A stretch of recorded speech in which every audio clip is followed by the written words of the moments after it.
বিসমিল্লাহির রহমানির রহিম। পরম করুণাময় অসীম দয়ালু আল্লাহর নামে শুরু করছি।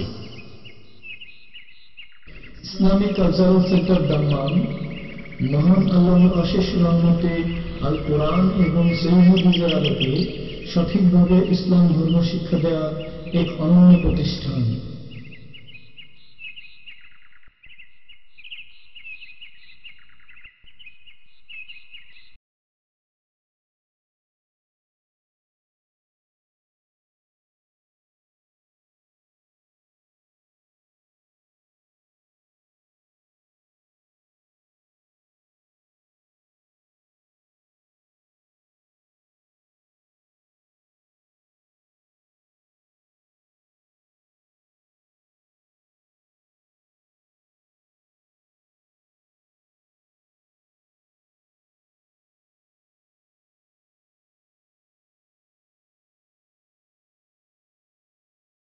বিসমিল্লাহির রহমানির রহিম। আলহামদুলিল্লাহ ওয়াসসালাতু ওয়াসসালামু আলা রাসূলিল্লাহ ওয়া আলা আলিহি ওয়া সাহবিহি আজমাইন।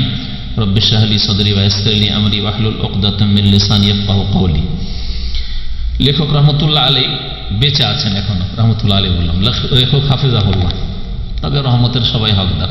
আজকালকার টার্ম হয়ে গেছে বেঁচে থাকলে হাফেজাহুল্লাহ, আল্লাহ হেফাজত করেন, কারণ হেফাজতের প্রয়োজন যতক্ষণ মানুষ বেঁচে আছে, আর মারা গেলে আর হেফাজত কি, এখন রহমতের প্রয়োজন, আল্লাহ পাকের রহমত ছাড়ার উপায় নেই, সেজন্য রাহিমাহুল্লাহ বা রহমতুল্লাহ আলাইহি। তো লেখক হাফেজাহুল্লাহ তাআলা শেখ সালেহ বিন ফৌজান আল ফৌজান, সৌদি আরবের বড় একজন আলেম। তার বাড়িতে আমরা সাক্ষাৎ করেছি কয়েক বছর আগে। তার ছেলে মেয়ে নেই, নিঃসন্তান।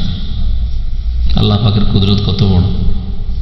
তিনি কি কম নেক লোক নাকি? পরেশগার লোক। বিশাল বাড়িতে শুধু বুড়া বুড়ি স্বামী স্ত্রী থাকে, আল্লাহর কাছে কম দোয়া করেছে, তাই না? তো জরুরি না যে আপনার সব দোয়াই কবুল হইতে হবে, এটা মনে করবেন না কখন।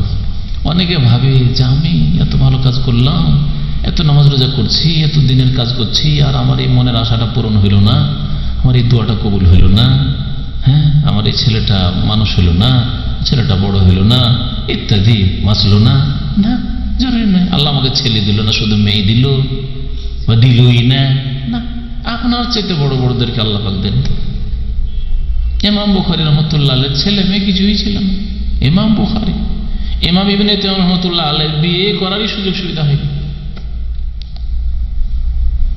কোথায় তারা?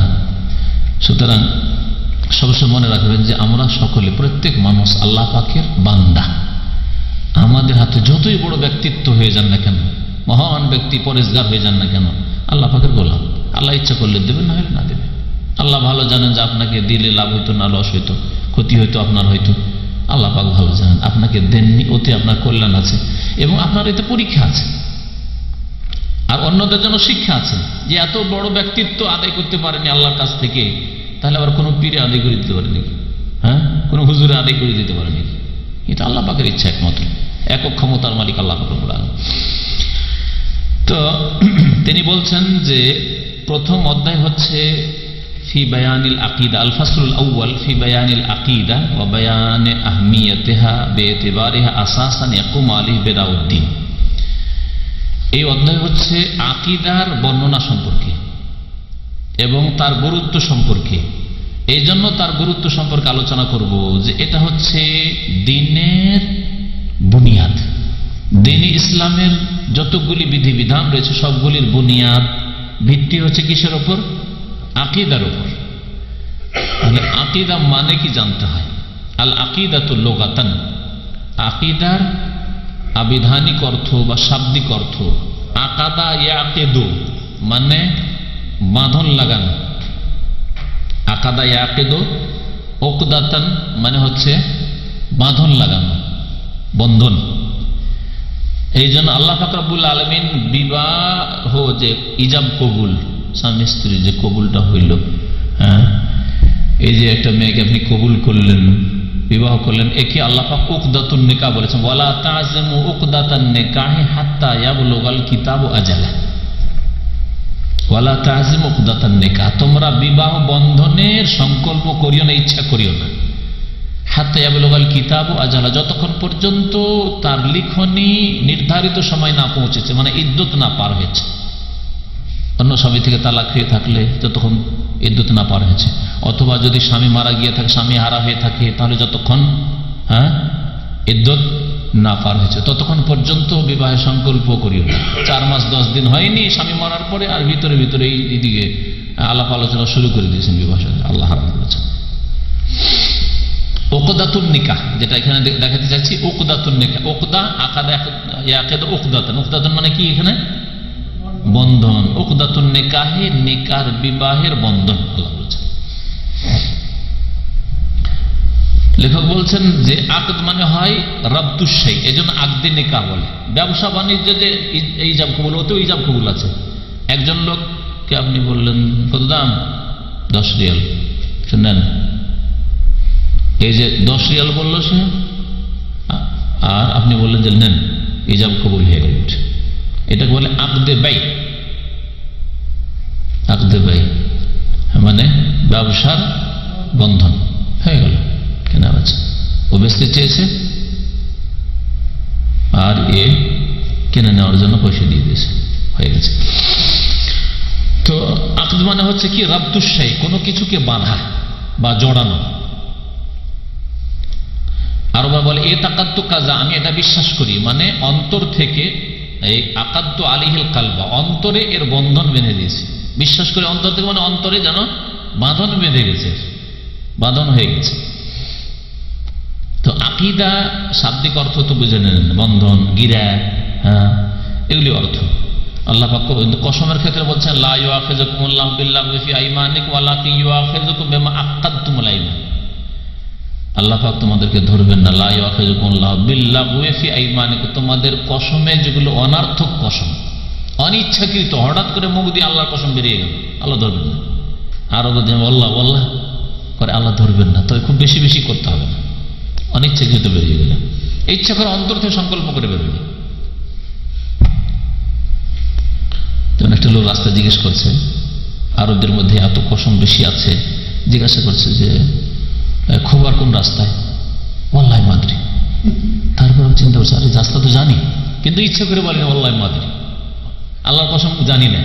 পরে চিন্তা করছে বলতে তো পারবো, তাহলে কি আল্লাহ ধরবেন? তাহলে কসমের কাফারা দিতে হবে না? অন্তর থেকে সংকল্প করে বলেন না, কিন্তু যখন অন্তর থেকে সংকল্প করে বলেছে, একটু ভালো করে বলেন না ভাই খবর কোনটা দিয়ে যাবো, চিন্তা করে মন স্থির করে বলছে ও আল্লাহ মার, তাহলে এটা হচ্ছে এমন কসম যা কাফারা লাগবে। হ্যাঁ, যদি ভবিষ্যতের ক্ষেত্রে, যদিও ওলামারা বলেছেন ভবিষ্যতের ক্ষেত্রে কাফারা, কিন্তু যদি অতীতের ক্ষেত্রে হয় যে জানি না, তাহলে এইটা এমনি গমুস কাবিরা গুনাহ হবে। যাই হোক, কসমের আবার ফিকহি মাসলায় যাচ্ছি না। তো আকীদা শাব্দিক অর্থ জানলেন। শরীয়তের ভাষায় আকীদা বলে মা ইয়াদিনু বিহিল ইনসান, মানুষ যেটা বিশ্বাস করে তাকে আকীদা বলা হয়। মানুষ যেটা বিশ্বাস করে তাকে আকীদা বলা হয়, কারণ মানুষের বিশ্বাসটা এমন এক গিরার গিরা, বন্ধনের বন্ধন, যেই বন্ধন খোলা খুব জটিল ব্যাপার।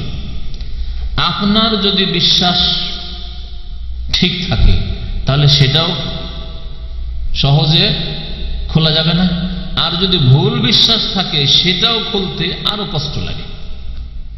যেমন যাদের কবর মাজারে বিশ্বাস, তাবিজ তোমারে বিশ্বাস, পীর ফকিরে বিশ্বাস, ওদের এই ভ্রান্ত বিশ্বাসের গিরা খোলা অত সহজ নয়, যতক্ষণ পর্যন্ত তাদের আস্থা না জন্মেছে যে যিনি আমার গিরা খুলতে চাইছেন তিনি হক কথা বলছেন। যতক্ষণ আস্থা না হয়েছে অসম্ভব কথা। আমাদের যেসব ভাইরা কথা শোনে এবং মানে, তাদের অন্তর্গিরা কখন খুলেছে? যখন বিশ্বাস করেছে যে না, আরে ও মুক্ত কোরআন হাদিসের কথা বলে, আরে প্রত্যেক কথা তো দলিল আছে, আল্লাহ এবং রসুলের কথা বলে, তখন তার গিরা খোলা সহজ হয়েছে। বাতিলের গিরা যতগুলি ছিল ধীরে ধীরে সব খুলে যাচ্ছে। আর যতক্ষণ পর্যন্ত আস্থা ভরসা না হয়েছে, কি জানি গুমরাই করছে হয়তো, হ্যাঁ ভুল পথে চালিত করেছে, ততক্ষণ একটু গিরা খুলবে, একটিও বাঁধন খুলবে না, সব বাঁধন বাঁধা আছে।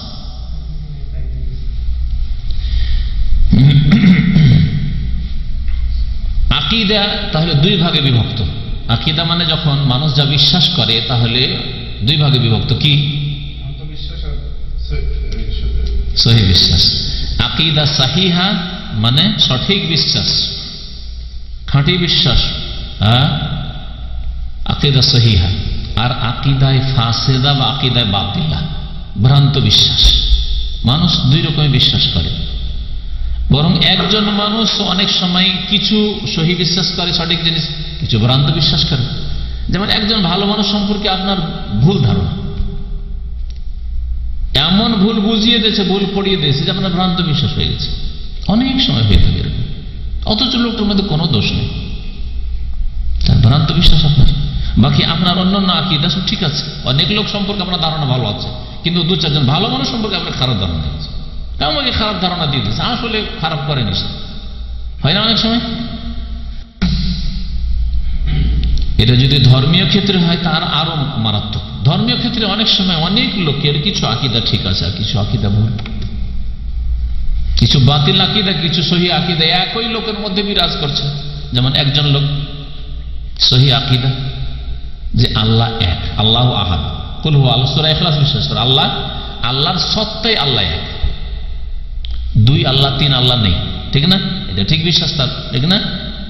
তার আগে আল্লাহ আছেন, আল্লাহ নেই কথা নাস্তিকদের, আল্লাহ আছেন এটাও বিশ্বাস করে। দুটোই ঠিক না তার? হ্যাঁ, আল্লাহর জাত, আল্লাহর সিফাত, আল্লাহর গুণাবলীতে আল্লাহ পাক রব্বুল আলামিন একক, মোটামুটি বিশ্বাস করে। কিন্তু তাকে জিজ্ঞাসা করে আল্লাহ কোথায়? সর্বত্র বিরাজমান, সবকিছুতে বিরাজমান। আল্লাহ আরশে না, সব জায়গায়। গুমরাহি আকীদা, ভ্রান্ত আকীদা। তো একটা লোকের মধ্যে কিছু সহি আকীদা পেলেন, বাকি ভ্রান্ত আকীদা। আকীদার ক্ষেত্রে এরকম কিছু সংশোধন হয়েছে, হয়তো আল্লাহ আরশে আসবে, ওটাও বিশ্বাস করি। হ্যাঁ, কিন্তু আল্লাহ খাস খাস লোক, ওলিয়া উলিয়ার মধ্যে আল্লাহ, ওলিয়া উলিয়ার আল্লাহর মধ্যে ফানা ফিল্লা হইতে পারে, যেমন সুফি বিদাতীদের আকীদা। হ্যাঁ, সর্বত্র বিরাজমান বললো না আল্লাহ আরশে, কিন্তু খাস খাস লোক, সবার মধ্যে সব জায়গায় না থাকলেও খাস খাস লোকের মধ্যে, হোসেন মানসুর হাল্লাজ এর মধ্যে কুফরি আকীদা, আনাল হক, আমার মধ্যে আল্লাহ।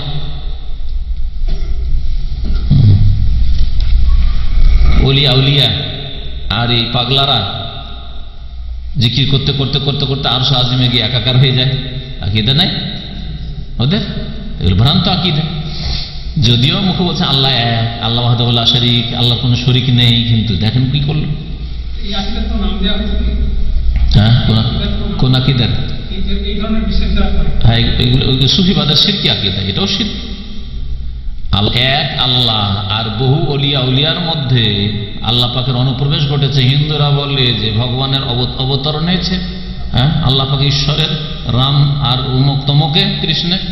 আর এরা বলে যে হোসেন মানসুর হাল্লাজ আল্লাহ ফানা হয়ে গেছে, বিলীন হয়ে গেছে।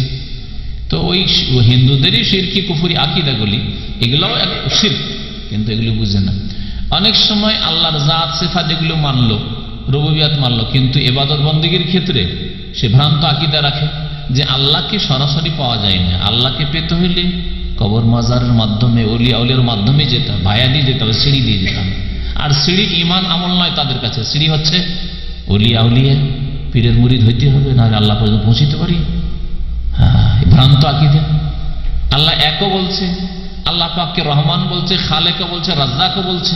হ্যাঁ, আল্লাহ পাকের সামনে কাঁদছে, দোয়াও করছে, কিন্তু অনেক ক্ষেত্রে শিরক করছে যে আল্লাহকে পেতে হইলে পীর ধরতে হবে, অথবা আল্লাহর কাছে দোয়া করতে হলে এমনি সরাসরি দোয়া কবুল হবে, নবীর ওসিলা দিয়ে দোয়া করতে হবে। ওলিয়া উলিয়ার ওসিলা দিয়ে যদি দোয়া করি যে আল্লাহ তোমার ওই প্রিয় বান্দার ওসিলায়, আমার পীরের ওসিলায়, আমার নবীর ওসিলায় আমার দোয়া কবুল করো, ভ্রান্ত আকীদা। কারো মধ্যে আংশিক ভ্রান্ত আকীদা রয়েছে, কারো মধ্যে অনেকটা ভ্রান্ত আকীদা রয়েছে, কারো সবগুলি ভ্রান্ত আকীদা রয়েছে, নানান মানুষ রয়েছে। যারা গুমরাহ তাদের তাহলে বিভিন্ন শ্রেণীর মানুষ গুমরাহ রয়েছে। আর যারা সহি আকীদায় রয়েছে তারা কোরআন সুন্নাহকে ভিত্তি বানিয়ে আল্লাহ পাক যা বলেছেন, তার রাসূল সাল্লাল্লাহু আলাইহি ওয়াসাল্লাম যা বলেছেন, রাসূলুল্লাহ সাল্লাল্লাহু আলাইহি ওয়াসাল্লাম যা করেছেন, কোরআন এবং হাদিসের ভিত্তিতে নিজের আকীদা গঠন করা, এবং যেইভাবে সাহাবায়ে কেরামের বিশ্বাস রাখতেন সেরকম বিশ্বাস রাখতেন। যেমন নবীর ইন্তেকাল, শুধু আল্লাহ সম্পর্কে না, নবী সম্পর্কে ভ্রান্ত আকীদা আছে, আখিরাত সম্পর্কে ভ্রান্ত আকীদা আছে। হ্যাঁ, ঠিক না? কবরের জীবন সম্পর্কে ভ্রান্ত আকীদা আছে, নেই? প্রত্যেকটি ক্ষেত্রে ভ্রান্ত আকীদা আছে। নবী সম্পর্কে ভ্রান্ত আকীদা যে নবী নূরের পয়দা, বাতিল আকীদা। নবী সম্পর্কে ভ্রান্ত আকীদা যে নবীর ছায়া ছিল না, নবী সম্পর্কে ভ্রান্ত আকীদা যে হায়াতুন নবী বললে তো মেলা হয়ে যায়, অনেক অনেক এরকম গুমরাহি আছে। আখিরাত সম্পর্কে, আখিরাতে সবাই নাফসি নাফসি করবে, কিন্তু আমাদের পীরে কিবলা আমার মুরিদান কই মুরিদান বলে ছুটবে, সব কথাবার্তা নাই তাদের কিতাবাদিতে। মুরিদানের খোঁজ করে আমার মুরিদান কোথায় আছে, সুবহানাল্লাহ। সেই দিনে, অথচ সহিহ বুখারীর হাদিস, সেই দিনে লা ইউকাল্লিম ইল্লা রাসূল, নবী রাসূল ছাড়া কেউ কথাই বলতে পারবে না। কোথায় পীরের নামাজ?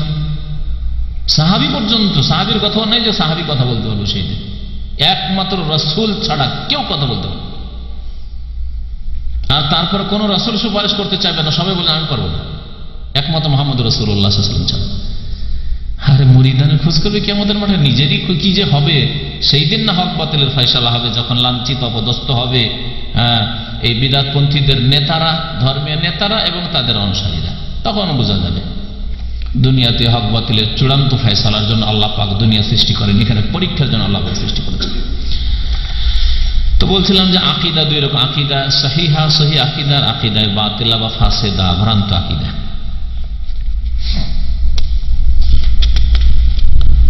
মত সম্পর্কে, মতের জীবন সম্পর্কে ভ্রান্ত আকীদা আছে। মরণের সময় কাফনে যদি সাজারা নামা, পীরদের সিলসিলা বেঁধে দেওয়া হয়, তাহলে মুনকার নাকির আর জিজ্ঞাসাই করবে না, সওয়ালই করবে না, তাদের কিতাবে আছে। আর পীরদের যতগুলি সিলসিলা আছে, যতগুলি তরিকতের সিলসিলা আছে, ওরা সাজারা নামা লেখা আছে তাদের কিতাবগুলিতে, ওই সাজারা নামা ওই কাফনে বেঁধে দেয়, কাফনে বেঁধে দেয়। ওইটা খুলে মুনকার নাকির দেখে যায়, রে ওই তো মুখপুর পীরের তরিকার লোক, বিনা প্রশ্ন চলে যাবে, কোনো প্রশ্ন করবে না। ভ্রান্ত আকীদা। মুসলিমদেরও ভ্রান্ত আকীদা আছে আর কাফেরদেরও ভ্রান্ত আকীদা আছে। খ্রিস্টানদের যেমন ভ্রান্ত আকীদা আছে, খ্রিস্টান যতই পাপ করুক কোনো অসুবিধা নেই, জাহান্নামে যাবে না। কারণ সমস্ত পাপের কাফারা হিসাবে ঈসা আলাইহিস সালাম নিজেকে বলিদান করে দিয়েছেন, কুরবানি করে দিয়েছেন। তাকে যে সুলিতে চড়িয়ে দেওয়া হয়েছে, এতেই সমস্ত খ্রিস্টান জগতের কাফারা হয়ে গেছে, মাফ। তারাকে যদি কেমন জিজ্ঞাসা করা হয় যে তুমি এই পাপ জেনা করেছো, মদ খেয়েছো, খ্রিস্টান শিরক কুফরি করেছো, বলছে ওর কাফারা তো অগ্রিম আমাদের নবী পেশ করে দিয়েছে। আপনার পুত্র ঈসা আলাইহিস সালাম, সন অফ গড, তাকে কাফারা পেশ করে দিয়েছে। কত ভ্রান্ত আকীদা।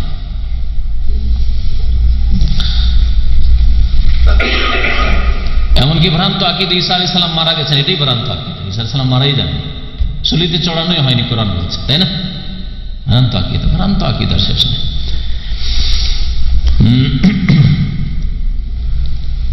শরীয়তের ভাষায় আকীদার যে মৌলিক বিষয়গুলি, সেগুলি হচ্ছে ঈমানের পিলার সমূহ, ঈমানের যে স্তম্ভগুলি রয়েছে, এগুলি হচ্ছে শরীয়তের মৌলিক আকীদার বিষয়। এছাড়া অনেক সহি বিশ্বাস রয়েছে, ভুল বিশ্বাস রয়েছে।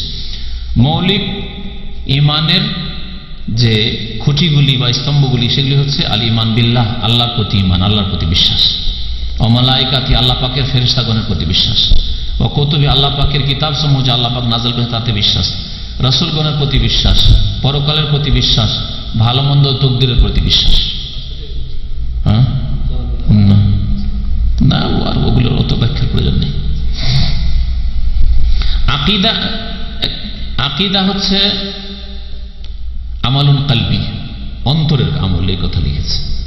আকীদা হচ্ছে, আকীদা মানে বিশ্বাস। বিশ্বাস কার কাজ? জবানের কাজ না হাত পায়ে কাজ? অন্তরের কাজ। মানুষ বিশ্বাস করে অন্তর দিয়ে। আপনার সম্পর্কে ভালো ধারণা আছে আমার, এটা অন্তর থেকে। তাহলে আকীদা কাজটা, বিশ্বাস করার কাজটা, ভুল বিশ্বাস করুক আর সঠিক বিশ্বাস করুক, এটা হচ্ছে অন্তরের কর্ম। আল্লাহ পাক অঙ্গ প্রত্যঙ্গের ডিউটি ভাগ করে দিয়েছেন। কিছু কাজ আল্লাহ দিয়েছেন হৃদয়কে, কলবকে, যে তুমি এগুলো করবে, তোমার ডিউটি। কিছু কাজ আল্লাহ জবানকে দিয়েছেন, কিছু কানকে দিয়েছেন, নাককে দিয়েছেন, হাতকে দিয়েছেন, পাকে দিয়েছেন, অঙ্গ প্রত্যঙ্গকে আল্লাহ পাক ভাগ করে দিয়েছেন। জবানকে দিয়েছেন কথা বলার জন্য আর স্বাদ গ্রহণ করার জন্য, জিহ্বা স্বাদ গ্রহণ করার জন্য, আর এই জবান কথা বলার জন্য, তাই না? অন্তর, অন্তর কাজ শুধু বিশ্বাস করা না, বিশ্বাস করা ছাড়া অন্তর কাজ, নিয়ত করা অন্তরের কাজ। যারা বিদাতি নামাইতো পড়ে তারা এই বিষয়টি বুঝে না, মূর্খ। আর জবান দিয়ে নিয়ত হয়, নিয়তের কাজ, নিয়ত এখান থেকে হয়। কেউ যদি আমি পা দিয়ে ধরি, চোখ দিয়ে শুনি, তাহলে কি বলবেন? ওকে হয় পাগল বলবেন, আর না হলে ইচ্ছে করে বোকামি করছে, বোকামি কথাবার্তা বলছে, তাই না? হয় আসলে পাগল, আর না হলে ইচ্ছা করে বোকামি করছে। তো যেই ব্যক্তি বলবে যে নিয়ত পড়তে হয়, সে কত মূর্খ। হয় সে মস্তিষ্ক বিকৃত পাগল, আর না হলে মূর্খ, দিন বুঝে না, শব্দও বুঝে না। নিয়ত মানে অন্তরের সংকল্প, আর সংকল্প হয় অন্তর দিয়ে। যেন দুনিয়ার সমস্ত নিয়ত করে অন্তর দিয়ে, ভাই আমার নিয়ত আছে, যদি একামাটা এবার ইনল হয়ে যায় তো আর থাকবো না, 2-4 মাস থেকে দেশে চলে যাব। মানে কি? নামাইতে পড়েছে, নামাইতে পড়েছে। শুধু ওই নামাজের ক্ষেত্রে, আর রোজার ক্ষেত্রে, আর হজের ক্ষেত্রে, উমরার ক্ষেত্রে নামাইতো, জাকাতের ক্ষেত্রেও তো নামাইতে পড়ে না। কোন বিদাতপন্থী যারা নামাইতো মুসাল্লি দিয়ে নামাজ পড়ে, কোনদিন নামাইতো জাকাতা বলে? নামাইতো সাদাকাতা দান করার নিয়ত করেছি বলে? মাতা পিতার জন্য টাকা পয়সা ড্রাফট করছে, তখন নামাইতো বলে না, লিখে ফর্মে লিখে যে নামাইতো, না বলে মুখ উচ্চারণ করে যে নামাইতো? বাপমার সাথে এহসানের নিয়ত করেছি, বাপমার কাছে টাকা পাঠাবার নিয়ত করেছি, বাপমার চিকিৎসার নিয়ত করেছি, সবগুলি তো দিনের কাজ, নেকির কাজ। তো কি বলছিলাম, যে অন্তরের বেশ কিছু কাজ রয়েছে। জি, বিশ্বাস অবিশ্বাস এর সম্পর্ক অন্তরের সাথে। দুঃখ, কষ্ট, শোক, এগুলো কিসের কাজ? অন্তরের কাজ। সেটার বহিঃপ্রকাশ হয় অঙ্গ প্রত্যঙ্গের উপর। যেমন বিশ্বাস অন্তরের কাজ, আর তার বহিঃপ্রকাশ বিশ্বাস আছে, নামাজ না পড়লে নাজাত পাবো না, সেই জন্য অঙ্গ প্রত্যঙ্গ রেডি নামাজ পড়ার জন্য, বহিঃপ্রকাশ। কিন্তু বিশ্বাস অন্তর দিয়ে। ভ্রমন্ত ব্যক্তির একটু জাগেন, বেশি না, একটু। তো শরীয়তের ভাষায় আকীদা হচ্ছে আল্লাহর প্রতি ঈমান, ফেরেশতাদের প্রতি ঈমান, আল্লাহ পাকের কিতাব সমূহের প্রতি ঈমান। যেগুলি কিতাবের কথা আল্লাহ পাক উল্লেখ করেছেন, আর যেগুলি উল্লেখ করেননি, হয়তো কিতাব ছিল, রসুলদের কথা আল্লাহ পাক, অনেক রসুল নবী রসুল কথা উল্লেখ করেননি, এতটুকু আমাদের বিশ্বাস করতে হবে। আল্লাহ পাক যেসব নবী রসুল পাঠিয়েছেন সবগুলি বিশ্বাস করি, আল্লাহর নাম উল্লেখ করে থাকুক আর নাই থাকুক। পরকালের প্রতি, পরকালে যতগুলি স্তর রয়েছে, এই মত থেকে শুরু করে একেবারে জান্নাত জাহান্নাম পর্যন্ত সবগুলিকে বিশ্বাস করার নাম হচ্ছে পরকালের প্রতি ঈমান। ভালো মন্দ তকদিরের প্রতি ঈমান। কেউ যদি তকদির বিশ্বাস না করে, হ্যাঁ, তকদির বিশ্বাস যারা করে না, তারা শুধু ধর্মীয় ক্ষেত্রে বিশ্বাস করে না, পেটের ক্ষেত্রে ঠিক বিশ্বাস করছে। তকদিরে যখন লেখায় আছে, তো আর কাজকর্ম করলেই বা কি না করলেই কি, হ্যাঁ, এ কথা শুধুমাত্র নামাজ রোজার ক্ষেত্রে, ধর্মের ক্ষেত্রে বলে। জান্নাত যদি আল্লাহ নসিবের রাখে, তকদিরে যখন লিখায় আছে, তো লিখাই তো আছে, তো পাবো, বলে না সে গুমরা। জাহান্নাম যদি লিখাই থাকে, তো নামাজ রোজা করে লাভ কি? শয়তান কিভাবে মানব জাতিকে গুমরা করেছে। নামাজের ক্ষেত্রে, রোজার ক্ষেত্রে, ধর্মের ক্ষেত্রে, জান্নাত জাহান্নামের ক্ষেত্রে কথা বলে, পেটের ক্ষেত্রে কথা কোনো বেকুফকে বলতে শোনা যায় না। যে যদি রিয়াল ডলার তকদিরে থাকে, তাহলে পাসপোর্ট করলেও পাবো, ভিসা লাগাইলেও পাবো, আর বিদেশ গেলেও পাবো, আর ঘরে বসে থাকলেও পাবো। যে লাভ কি? এত কষ্ট করে লাভ কি? সব চলে আসছেন পূর্বাসে, হ্যাঁ, পেটের ক্ষেত্রে। ওটাও তো তকদির। তকদির মানে তো এই না যে তোমার শুধু জান্নাত জাহান্নাম লেখা, তকদির মানে সব কিছুই লেখা আছে, আর তুমি করবে এইরকম, সেই জন্য আল্লাহ লিখে রেখেছেন। আর আল্লাহ লিখেছেন বলেই তুমি করবে না, এই কথাটাকে যে বুঝে নেবে সে তকদির বুঝে নিল। তকদির উপরে আমার দুটো এর জন্য বড় বড় বক্তব্য আছে। আল্লাহ পাক এর কাছে অতীত, বর্তমান, ভবিষ্যৎ সব সমান এলিমের দিক থেকে, তাই না? আল্লাহ যেমন অতীত জানেন, বর্তমান জানেন, ভবিষ্যৎ জানেন, সমানভাবে জানেন, তাই না? সবকিছু জানেন। পক্ষান্তরে আমি আপনি অতীতটাই সামান্য কিছু জানেন, যা চোখের সামনে ঘটেছিল, তারপর অনেক কিছু ভুলে গেছেন, দেখেও ভুলে গেছেন। আর বর্তমান যতটা চোখের সামনে আছে এতটুকু দেখছেন, হ্যাঁ, আর ভবিষ্যৎ কিছুই জানেন না, ঠিক না? আল্লাহ সম্পর্কে এই যে সঠিক ধারণা না থাকার কারণে এই গুমরাহিটা হয়েছে। আপনি 50-60 বছরের জন্য দুনিয়াতে আসবেন, আর কোন দেশে আসবেন, কোন ভাষাভাষী হবেন, কত বছর বাঁচবেন এবং কর্মগুলি আপনার কেমন হবে, ভালোর দিকে বাড়বেন না মন্দ পাপের দিকে বাড়বেন, সুতরাং সেই অনুপাতে আপনার পরিণাম নির্ধারিত হবে। রুজি রোজগার করবেন না এসে বাটমারি করবেন, সুতরাং খালি হাতে দেশে ফিরে যেতে হবে সব। এই জন্য লেখা আছে যে আপনার কর্মগুলি কোন দিকে যাবে, এবং প্রত্যেকে অনুভব করছেন যে আমরা সকলে স্বাধীন। ডিউটি করতে যাচ্ছেন তখন স্বাধীনভাবে যাচ্ছেন, কোনোদিন গেলেন না শুয়ে থেকে গেলেন, স্বাধীনভাবে শুইলেন। নামাজ পড়তে গেলেন স্বাধীনভাবে যাচ্ছেন, কেউ যাচ্ছেন না বা কোনোদিন যাচ্ছেন না স্বাধীনভাবে, কেউ বিছানাতে বেঁধে রাখেনি, না জিন শয়তানে বেঁধে রেখেছে না মানুষ শয়তানে বেঁধে রেখেছে। এরকম অনুভব করি না আমরা, অনুভূত। তাহলে মানুষ যে স্বাধীন, আমরা প্রত্যেকে যে স্বাধীন, হরকত আমাদের এই রোগের হরকত না, চলাফেরা এটা স্বাধীনভাবে করছি, এটা একবারে হাড়ে হাড়ে আমরা টের পাচ্ছি। তাহলে আমরা তো স্বাধীন। এই স্বাধীনতাকে যদি অন্যায় কাজে লাগাই, ভালো কাজে নেক কাজে না লাগাই, তার জন্য আমাদের জবাবদিহি করতে হবে।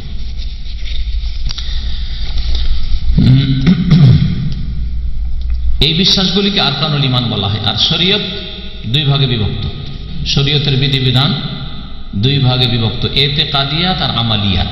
এতেকাদ মানে যেগুলি আকীদা থেকে, এতেকাদ শব্দটি বা ইফতিয়াল থেকে, বিশ্বাসের বিষয় শরীয়তের একটা পার্ট, আর আরেকটা অংশ, আরেকটা পার্ট হচ্ছে আমালিয়াত, মানে আমলের সাথে কর্মের সাথে সম্পর্কিত।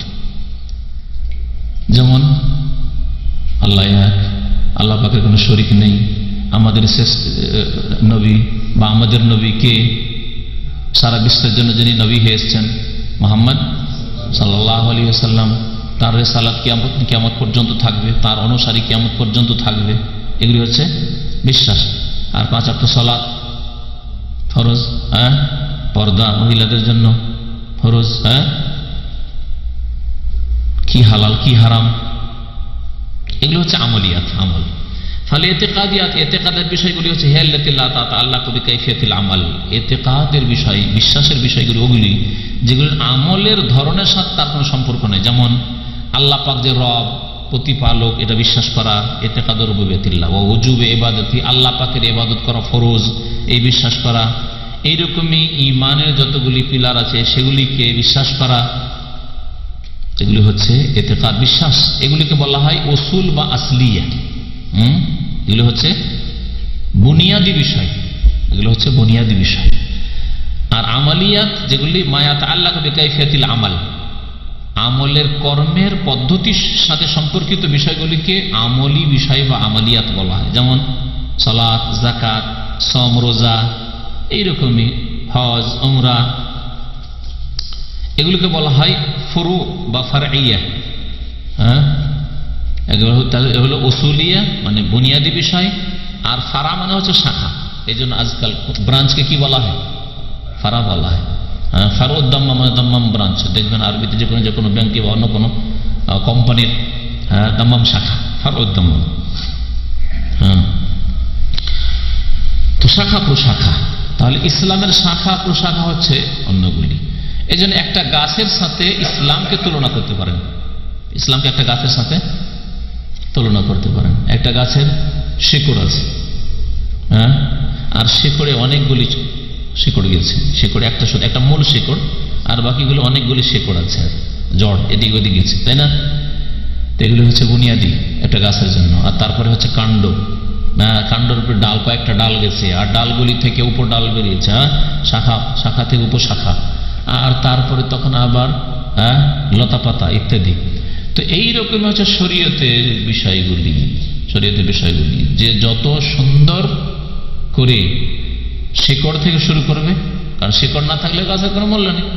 শিকড় থেকে শুরু করবে, কাণ্ড, ডাল, মোটা মোটা ডাল, এগুলির হেফাজত করবে, আর তারপরে তখন শাখা প্রশাখা, পাতা, সবগুলির হেফাজত করবে।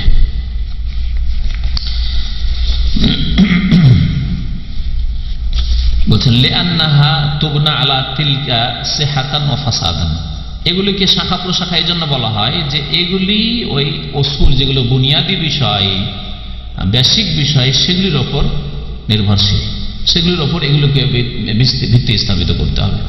উসুল আপনার বুনিয়াদি যদি ঠিক না থাকে, আল্লাহ সম্পর্কে, রাসূল সম্পর্কে আকীদা ঠিক না থাকে, শিরক মুক্ত না হয়, তাহলে আমল সেগুলি আর টিকবে না। যেমন শিকড় জড় যদি না থাকে গাছের, তাহলে গাছ হয় বাঁচবে না, মরে যাবে শুকিয়ে, আর না হলে একটু বাতাস হলে উল্টে পড়ে যাবে। ফাল আকিদাতু সাহিহাতু হিয়াল আসাস আল্লাযী ইয়াকুমু আলাইহি দ্বীন। সহিহ আকীদাই হচ্ছে এমন এক বুনিয়াদ যার উপর দিন প্রতিষ্ঠিত। আর এই সহিহ আকীদা যদি ঠিক থাকে তাহলে আমল বিশুদ্ধ হবে।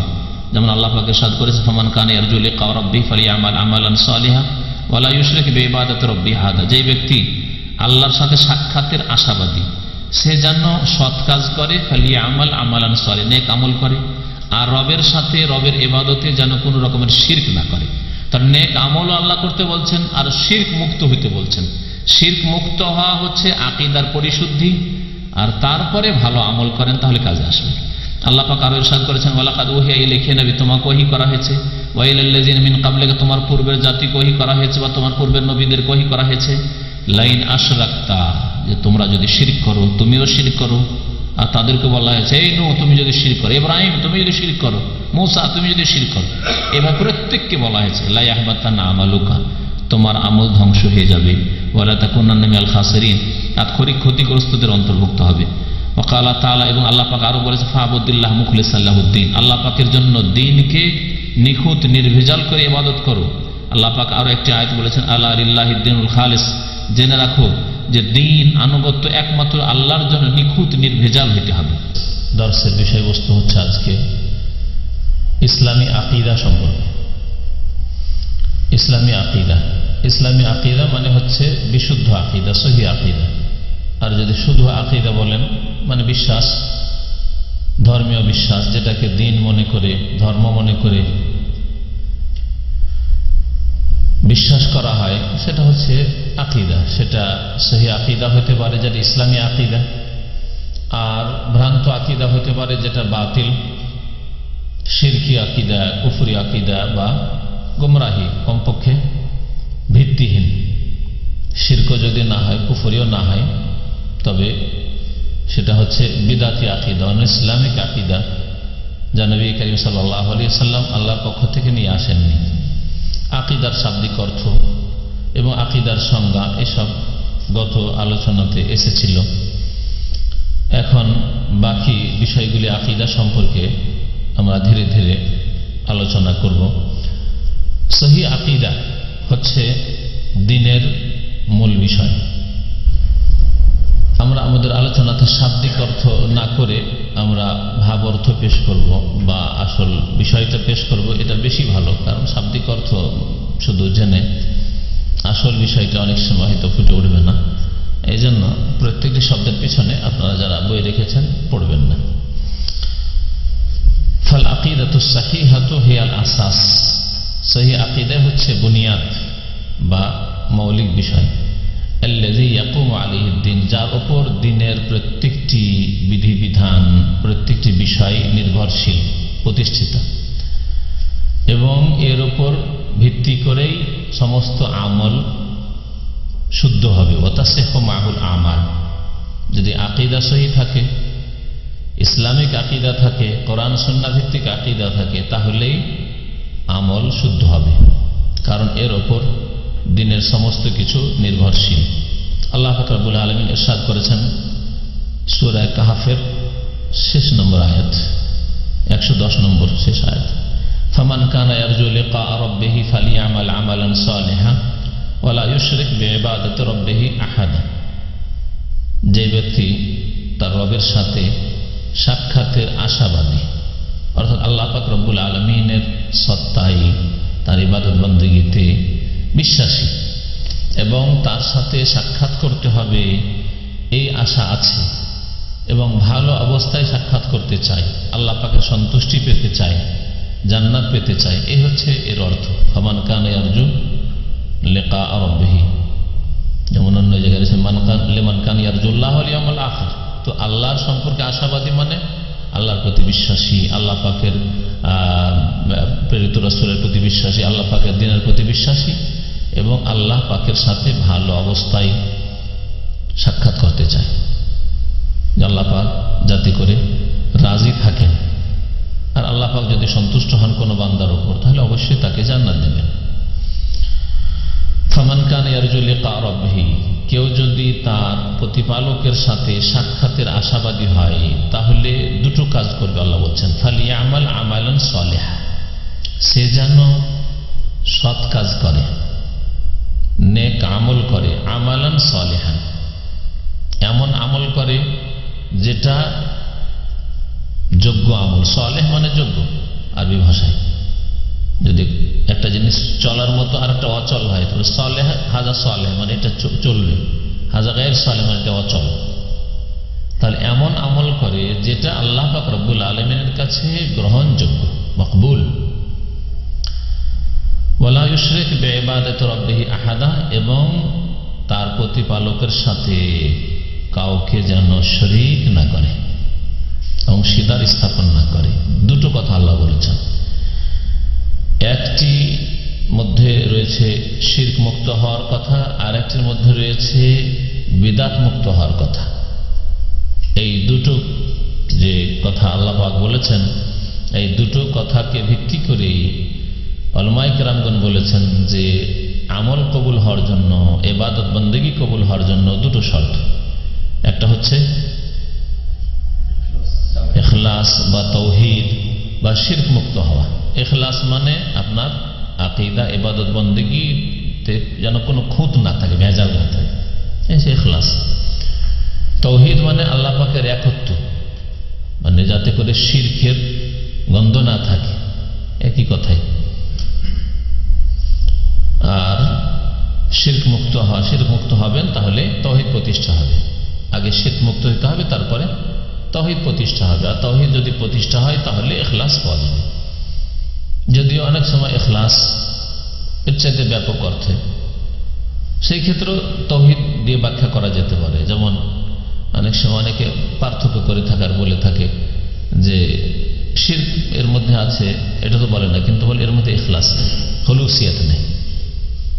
তার মানে কোনো দুনিয়ার গরজে কাজটা করছে, দুনিয়ার গরজে করলেও তো শিরক হয়। কোন আমল যদি করেন, কোন ইবাদত করেন, দান খেরাত করেন, নামাজ পড়েন আর দুনিয়ার গরজে করেন, বাপ মায়ের দেখাশোনা করেন, দুনিয়ার গরজে করেন, জমি জায়গায় ভাগ নিতে হবে সেই জন্য, না হলে করতেন না। অনেকে এরকম আছে, বাপের জমি জায়গা আছে, প্রপার্টি আছে বলে বাপ মার কাছে টাকা পয়সা পাঠায় আর বাপ মার সাথে ভালো ব্যবহার করে, না থাকলে একেবারে মানত না। তাহলে ইখলাস তো নেই, তাই না? নেকি পাবে? নেকি পাবে না, কারণ প্রথম শর্ত নেই। আচ্ছা, এটা শিরক নয়, দুনিয়ার গরজে করা, ভাগ পাবো, জমি জায়গা পাবো, টাকা পয়সা পাবো, বাপের কাছ থেকে কিছু লাভ আছে সেই জন্য করছে, এটা শিরক নয়। সে শিরক, শিরকে আসগার হতে পারে, ছোট শিরক হতে পারে, যেটা কাবিরা গুনাহ। অন্য অন্য কাবিরা গুনার চাইতে বড় বড় কাবিরা বড় গুনাহ। শিরক আসগার, বড় শিরকের তুলনায় সেটাকে আসগার বলা হয়েছে না, গুনার দিক থেকে সেটা ছোট নয়। অথবা শিরকে আকবরও হইতে পারে অনেক সময়।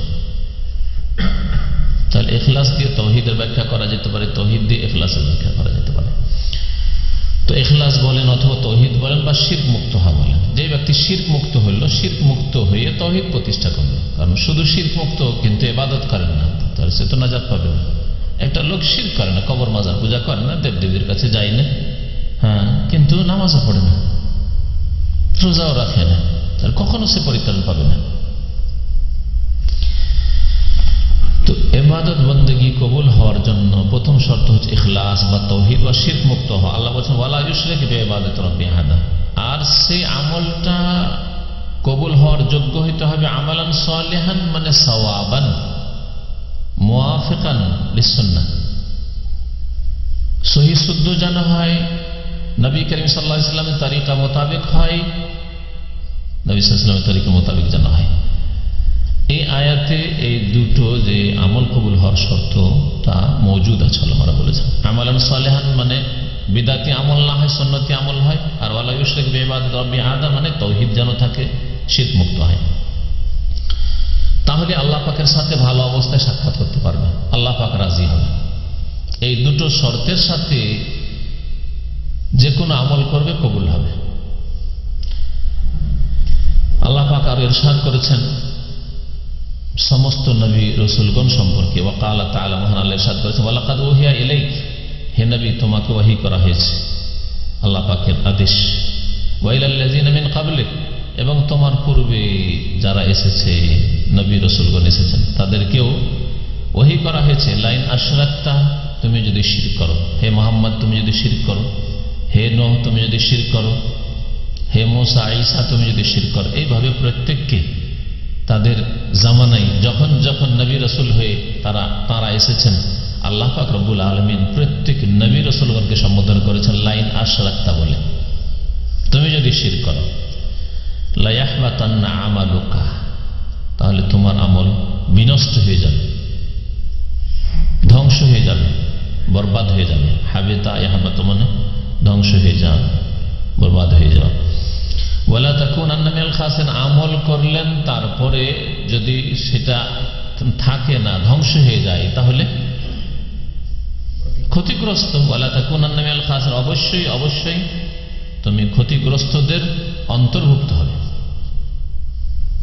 ক্ষতিগ্রস্তদের অন্তর্ভুক্ত হবে। ক্ষতিগ্রস্ত যারা জান্নাত হারাবে, জাহান্নামে যাবে, যারা আল্লাহর আযাবে নিপতিত হবে, এরা হচ্ছে ক্ষতিগ্রস্ত, যারা আল্লাহর আযাব থেকে বাঁচতে পারবে না। কারণ আল্লাহ পাক বলেছেন লাভবান কারা ফামান যুহজিহা আনিন নার ওয়া উদখিলাল জান্নাহ, যাদেরকে জাহান্নাম থেকে দূরে রাখা হলো, ওয়া উদখিলাল জান্নাহ, এবং জান্নাতে যাদেরকে দাখিল করানো হলো, ফাকাদ ফাজ, তারাই হচ্ছে সফলকাম, সফলকাম তারা। তাহলে যারা জান্নাত পেল না, জাহান্নামে যেতে হইল, জাহান্নামের শাস্তি যাদের জন্য, তারা কামিয়াব নয়, সফলকাম নয়, ব্যর্থ তারা, কর্ম করে ব্যর্থ। যারা শিরক করে, যারা বিদআত করে, তারা যদিও ভালো কাজ করে, তাদের আমলগুলির অবস্থা ওই রকমই। যেমন অনেক টাকা পয়সা ধন সম্পদ আপনি অর্জন করলেন, কিন্তু বাড়িতে আগুন লেগে গেল, সব জ্বলে শেষ হয়ে গেল। আর জেনে শুনে যারা শিরক করছে, বলা হচ্ছে যেগুলো শিরক, তারপর যাদের মধ্যে গোঁড়ামি, মানব না, বড়রাকে ভুল করেছে তারাকে বুঝতো না, তারা যেন নিজের বাড়িতে নিজে আগুন লাগাল, নিজের টাকা পয়সা ধন দৌলত আয় ইনকাম করে তাতে নিজে আগুন ধরিয়ে দিল, ক্ষতিগ্রস্ত। আল্লাহ পাক রব্বুল আলামিন ইখলাস সম্পর্কে আরো ইরশাদ করেছেন, ফাবুদিল্লাহ মুখলিসান লাহুদ্দিন, একমাত্র আল্লাহর ইবাদত করো, তার জন্য দ্বীনকে খালিস করে, নিখুঁত নির্ভেজাল করে। আল্লাহ পাকের ইবাদত করতে হবে তার জন্য একেবারে খালিস করে, কোন রকমের যাতে শিরকের কোন গন্ধ না থাকে। আল্লাহ পাক আর ইরশাদ করেছেন, আলা লিল্লাহিদ দীনুল খালিস, জেনে রাখো খালিস দিন, দিন মানে আনুগত্য, দিনের শাব্দিক অর্থ হচ্ছে আনুগত্য। দিনের আরো অর্থ হয়, দিন মানে প্রতিদান, দিন মানে বদলা। মালিক ইয়াউমিদ্দিন সূরা ফাতিহা, ওখানে দিন মানে আনুগত্য না, মালিক ইয়াউমিদ্দিন মানে ইয়াউমুল জাযা, প্রতিদান দিবসের যিনি মালিক। জেনে রাখো আল্লাহর জন্য নিখুঁত দিন হইতে হবে, আনুগত্য একমাত্র আল্লাহ পাক রব্বুল আলামিন হইতে হবে। আর দিন হচ্ছে, দিন ইসলাম হচ্ছে আনুগত্যের নাম, আল্লাহর আনুগত্য করা, মানে আল্লাহর বিধান মানা, রাসূলুল্লাহ সাল্লাল্লাহু আলাইহি ওয়াসাল্লাম আনুগত্য করা, রাসূলুল্লাহ সাল্লাল্লাহু আলাইহি ওয়াসাল্লাম যা দিয়েছেন তা মেনে চলা। তো নিখুঁত আনুগত্য হতে হবে আল্লাহ পাক রব্বুল আলামিনের জন্য। এই আয়াতগুলি সূরা জুমারে রয়েছে। এই আয়াতগুলি এছাড়াও এই ধরনের যতগুলি আয়াত রয়েছে কোরআনে কারিমে, বহু আয়াত রয়েছে, প্রমাণ করে যে আলা আন্নাল আমাল লা তুকবাল ইল্লা ইযা কানাত খালিসাতাম মিনাশ শিরক, শিরক মুক্ত যদি না হয় তাহলে আমল কবুল হবে না, শিরক মুক্ত না হলে আমল কবুল হবে না। বড় শিরক যদি থাকে তাহলে সমস্ত অতীতের আমল ধ্বংস হয়ে যাবে। আর যদি শিরকে আসগার থাকে, নামাজটা পড়তেন, দান করতেন, কিন্তু যখন লোকজন দেখলো, জানলো, তখন বেশি খুশি হই যে যাক আমার দানটা অথবা আমার নামাজ সুন্দর করলেন আরো, হ্যাঁ, যে লোকজন দেখছে গো। তো এইরকম করলে ওই আমলটা নষ্ট হয়ে যাবে, ওই আমল ধ্বংস হয়ে যাবে। এইরকমই হচ্ছে বিদআত। নবী করিম সাল্লাল্লাহু আলাইহি ওয়াসাল্লামের তরিকা ছাড়া অন্য যে কোনো ব্যক্তির তরিকায় হোক অথবা নিজের খেয়াল খুশি হোক, ইবাদত করলে সেই আমলটি ধ্বংস হয়ে যাবে, কবুল হবে না। নামাজ পড়লেন নামাজের দিয়ে, যাই নামাজের দোয়া দিয়ে, ইখতিদাইতু বিহাযাল ইমাম দিয়ে, এরকম বহু ইবাদত বন্দেগীতে বিদআত আছে, তাহলে ওই আমল কবুল হবে না। কারণ নবী করিম সাল্লাল্লাহু আলাইহি ওয়াসাল্লামের হাদিস, মান আমিলা আমালান লাইসা আলাইহি আমরুনা ফাহুয়া রাদ্দুন, যে ব্যক্তি এমন কোন আমল করে যেটা আমার তরিকায় নয়, সেটা হচ্ছে প্রত্যাখ্যাত, কবুল হবে না। আর শিরক সম্পর্কে নবী সাল্লাল্লাহু আলাইহি ওয়াসাল্লাম বলেছেন যে আল্লাহ পাক ইরশাদ করেছেন সহিহ মুসলিমের হাদিস, আনা আগনা শুরাকাই আনিশ শিরক, আমি শিরক থেকে, পার্টনারশিপ থেকে অধিক অমুখাপেক্ষী সমস্ত শরীকদের চাইতে। দুনিয়ার শরীকরা অনেক সময়, বরং কি অধিকাংশই দুনিয়ার মানুষ শরীক ছাড়া একা চলতে পারে না। হয়তো আপনার ব্যবসায় শরীক নেই ওই ব্যবসায়, কিন্তু এই ব্যবসা চালানোর ক্ষেত্রে অনেক কর্মচারী আছে যারা শরীক।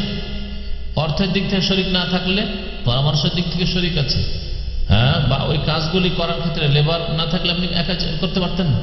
হ্যাঁ, মাল যেখান থেকে নিয়ে আসছেন আপনি, ওখান থেকে না পেলে আপনার ব্যবসা চলতো না, আপনার কাস্টমার না পেলে ব্যবসা চলতো না। তাহলে শরীক আছে, যে কোনো রকমের শরীক হোক না কেন আছে। আল্লাহ পাক বলছেন আনা আগনা শুরাকায় আনিশ শিরক, আনা আগনা শুরাকায় আনিশ শিরক, শিরক থেকে সমস্ত শরীকদের চাইতে বেশি আমি অমুখাপেক্ষী, আমি মুহতাজ, মুখাপেক্ষী নই কোনো শরীকের কোনো ক্ষেত্রে।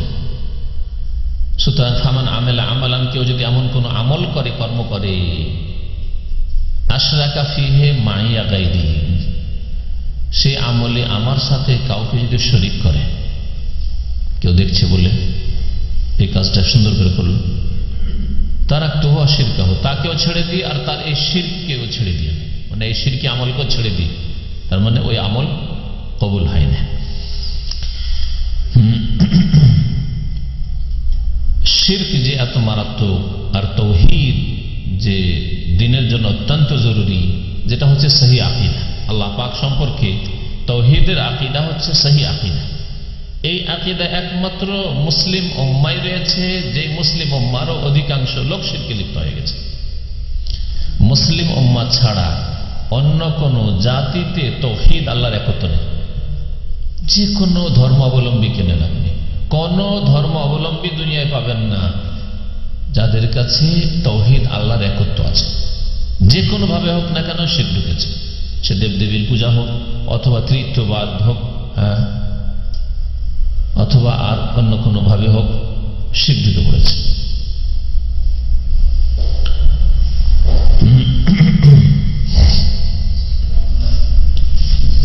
এই জন্য সমস্ত রাসূলগণ আলাইহিমুস সালাতু ওয়াস সালাম তারা প্রথম আকীদার সংশোধনের জন্য প্রচেষ্টা চালিয়েছেন। ওমিন সাম্মা কানা ইহতিমামুর রাসূল সাল্লাল্লাহু ওয়া সাল্লামুহু আলাইহি বিইসলাহিল আকীদাতি আউয়ালান, সর্বপ্রথম তারা আকীদার ইসলাহ চেষ্টা করেছেন। প্রথম হৃদয়ের পবিত্রতা, কলবে পবিত্রতা, যেই কলবে শিরক, কুফরি, মুনাফিকি লুকিয়ে থাকতে পারে। প্রথম অন্তরকে শিরক থেকে পাক করার চেষ্টা করা হয়েছে, আর তারপরে সে অন্তরকে তৌহিদ দিয়ে ভরপুর করা হয়েছে। তারপরে তখন ইবাদত বন্দেগীর বিধান এসছে, দুনিয়ার আদান প্রদান, আখলাক, চরিত্র, আচার আচরণ, এসব বিষয়গুলি এসছে। ফাউয়াল মা ইয়াদউনা আকওয়ামহুম ইলা ইবাদাতিল্লাহি ওয়াহদাহ। সুতরাং প্রত্যেক নবী নিজ নিজ জাতিকে একমাত্র আল্লাহ পাকের ইবাদতের দিকে আহ্বান করেছে। ইবাদতের ক্ষেত্রে ইবাদতের দিকে আহ্বান করে, এটা তাওহীদে উলুহিয়ত, তাওহীদে উলুহিয়ত, তাওহীদে ইবাদতের দিকে কেন আহ্বান করেছেন? এই জন্য যে মানব জাতির ইতিহাসে প্রত্যেক জাতি, যে সব জাতিরা শিরকে লিপ্ত হয়েছে, তারা এই তাওহীদুল ইবাদতে শিরক করেছে, ইবাদতে উলুহিয়তে শিরক করেছে। রুবুবিয়তের ক্ষেত্রে, প্রভুত্বের ক্ষেত্রে অধিকাংশ জাতি আল্লাহকে রব, প্রতিপালক, আল্লাহকে খালেক, সৃষ্টিকর্তা, আল্লাহকে অলমাইটি, হ্যাঁ, সর্বশক্তিমান, হ্যাঁ, আল্লাহকে নিয়ন্ত্রণকারী, আল্লাহকে হায়াত মতের মালিক, আল্লাহকে রিজিক দাতা, এসব বিশ্বাস করেছে। যেমন কোরআনে কারীমে বেশ কিছু আয়াতে আরো মুশরিকদের সম্পর্কে বলা হয়েছে। তাদেরকে জিজ্ঞাসা করো যে মান খালাকাস সামাওয়াতি ওয়াল আরদ, আসমান জমিন কে সৃষ্টি করেছে? লা ইয়াকুলুনাল্লাহ, অবশ্যই তারা বলবে আল্লাহ। তারা বলতো না যে আমাদের লাতু জামানাত হোবালে আসমান সৃষ্টি করেছে, জমিন সৃষ্টি করেছে, আরবের এইসব পাহাড় পর্বত সৃষ্টি করেছে, এটা বলতো না।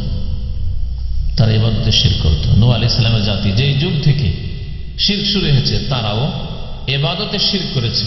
রুবুবিয়াতে আল্লাহ পাকের প্রভুত্বে, আল্লাহ পাকের কাজে তার আল্লাহকে একই মনে করেছে, কিন্তু সেটা মুমিন হওয়ার জন্য, শিরক কুফরি মুক্ত হওয়ার জন্য যথেষ্ট হয়নি, সেটা পরিত্রাণের জন্য যথেষ্ট হয়নি।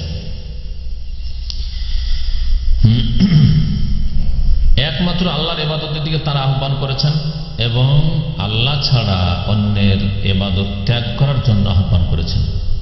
শিরক ছেড়ে দাও, আল্লাহ ছাড়া অন্য ইবাদত করিও না, একমাত্র আল্লাহর ইবাদত করো। ও তারকে ইবাদত মা সিওয়া, যেমন আল্লাহ পাক ইরশাদ করেছেন ওয়ালাকাদ বাআসনা ফি কুল্লি উম্মাতিন রাসূলা, নিশ্চয়ই আমি প্রত্যেক জাতিতে একটি করে রাসূল প্রেরণ করেছি।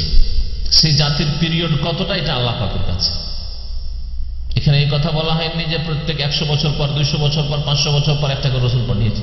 হ্যাঁ, কারণ এইরকম যদি আপনি পিরিয়ড নিজের পক্ষ থেকে নির্ধারিত করেন, তা আপনি তখন মানুষের প্রশ্নের সম্মুখীন হবেন, যার জবাব তো আপনার পক্ষে সম্ভব না। তখন কেউ ইতিহাস তুলে ধরবে, তাহলে তারা দেখান, ভারতের ইতিহাসে দেখান যে এই কয়শো বছরের মধ্যে বা এই 1000 বছরের মধ্যে নবী রাসূল দেখান না। আল্লাহ পাক এগুলো বলেননি, শুধু নিজের পক্ষ থেকে মন গড়া কথা বলবেন না। আল্লাহ পাক প্রত্যেক জাতিতে রাসূল পাঠিয়েছেন। ওয়াইন মিন উম্মাতিন ইল্লা খালা ফিহা নাযীর, এমন কোন সম্প্রদায় উম্মাত ছিল না যেই জাতিতে, যেই সম্প্রদায়ে সতর্ককারী নযীর আমি পাঠাইনি। অবশ্যই এসেছে, জানেন আর না জানেন, অনেকে চিনতেই পারেন। কেউ যদি না মানে তো চিনবে কি করে? বুঝছেন আমার কথা? ধরেন মুশরিক পরিবেশে, জাপানে, চায়নাতে, ভারতে একজন নবী আসলেন, কিন্তু একটিও লোকই মানি আসলেন। এমন নবী কে চেনা যায়নি? সেই হাদিস রয়েছে ওয়ান নবী ওয়ালাইসা মা'আহু আহাদ, এমন নবী কিয়ামতের দিন আসবে যার সাথে একটিও কেউ অনুসারী থাকবে না। এমন নবী আসবে যার সাথে একটি বা দুটি আছে। হ্যাঁ, তাহলে ফুটে ওঠেনি মানুষের কাছে তার ইতিহাস, আর আল্লাহ পাক তার ইতিহাস উল্লেখ করেননি, সুতরাং আমরা জানতে পারিনি। কিন্তু আল্লাহ পাকের কথা সত্য, আল্লাহ পাক প্রত্যেক উম্মতে, জাতিতে রাসূল পাঠিয়েছেন। ওয়ালাকাদ বাআসনা ফি কুল্লি উম্মাতিন রাসূলা, নিশ্চয় প্রত্যেক জাতিতে আমি একজন করে রাসূল পাঠিয়েছি, এই মর্মে আন ইবুদুল্লাহ, যে তোমরা আল্লাহ পাকের ইবাদত করবে, এই নির্দেশ দিয়ে। এটা ছিল তাদের মিশন, ডিউটি। ওয়াজতানিবুত তাগুত, এবং তাগুতের পূজা থেকে, তাগুত থেকে বেঁচে থাকবে। ওয়াজতানিবু মানে বেঁচে থাকবে তাগুত থেকে। তাগুতের ব্যাখ্যা সম্পর্কে আপনারা কি বলতে পারেন? হ্যাঁ, তাগুতের শাব্দিক অর্থ হচ্ছে সীমা লঙ্ঘনকারী। হ্যাঁ, তাগা ইয়াতগা মানে হচ্ছে সীমা লঙ্ঘন করা, সীমা অতিক্রম করা।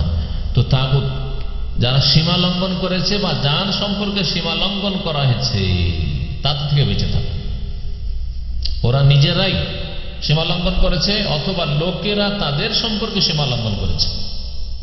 আল্লাহ পাকের যে সীমানা আছে, তাওহীদের সীমানা, হ্যাঁ, সুন্নতের সীমানা, অনুসরণের সীমানা, আনুগত্যের সীমানা, ইবাদতের সীমানা, সেই সীমানা অতিক্রম করেছে লোকেরা। তারা হয়তো সৎ লোক ছিল, কিন্তু তাদের সম্পর্কে লোকেরা বিভ্রান্ত হয়েছে, সীমা লঙ্ঘন করেছে।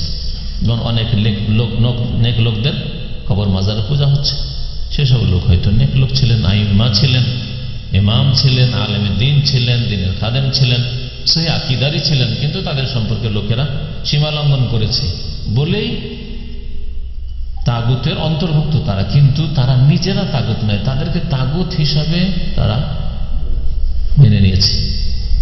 তারা তাগুতের পূজা করেছে। কারণ আল্লাহ ছাড়া যারা অন্যের পূজা করে, যদিও সৎ লোক তিনি, আল্লাহ পাক বলেছেন তারা শয়তানের পূজা করে। হ্যাঁ, শয়তানের পূজা করে।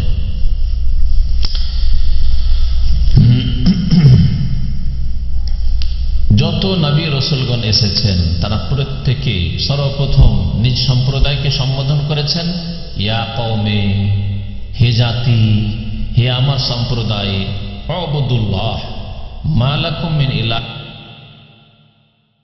গায়রুহু, তোমরা আল্লাহ পাকের ইবাদত করো, তোমাদের তার ছাড়া আর কেউ ইলাহ নেই, মাবুদ নেই। ইলাহ মানে মাবুদ।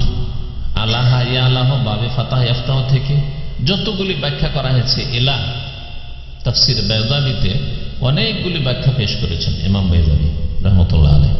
তার মধ্যে সবচেয়ে বেশি শুদ্ধ এবং সহি বলিষ্ঠ হচ্ছে যে আল্লাহ ইয়া আল্লাহ বাবে ফাতাহ ইফতাহ থেকে মানে আবাদা ইয়াবুদ।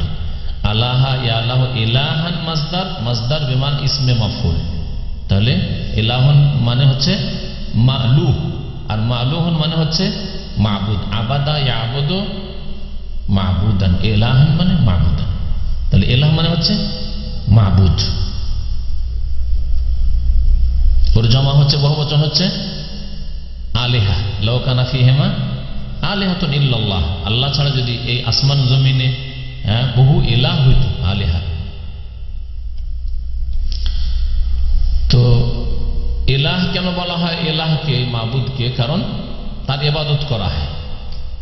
যদি ইবাদতের হক না রাখে, যেমন মাবুদানে বাতিলা, কবর মাজার, দেবদেবী, গাছপালা ইত্যাদি যেসবের পূজা হচ্ছে, এগুলি মাবুদ কিন্তু বাতিল মাবুদ, বাতিল মাবুদ। তারা দাবি করে থাকলেও বাতিল, আর তারা দাবি করেনি, হয়তো জবরদস্তি তাদের পূজা শুরু করা হয়েছে, বাতিল মাবুদ। বাতিল মাবুদ কিন্তু তাদেরকে পূজা শুরু হয়েছে তাদের, তারা আসলে মাবুদ নয়। আর মাবুদ বারহক, হক মাবুদ একমাত্র আল্লাহ পাক রব্বুল আলামিন। এই জন্য সূরা হজে একটি আয়াত রয়েছে, আর একটি আয়াত রয়েছে সূরায়, কোন সূরায়? যালিকা বিআন্নাল্লাহু ওয়াল হক ওয়া আন্না মা ইয়াদউনা মিন দুনিহিল বাতিল ওয়া আন্নাল্লাহু আল আলিয়্যুল কাবীর। এই আয়াত রয়েছে সূরায় লোকমানে আর সূরা হজেও, শুধু একটা শব্দের পার্থক্যের সাথে একই রকমের আয়াত রয়েছে।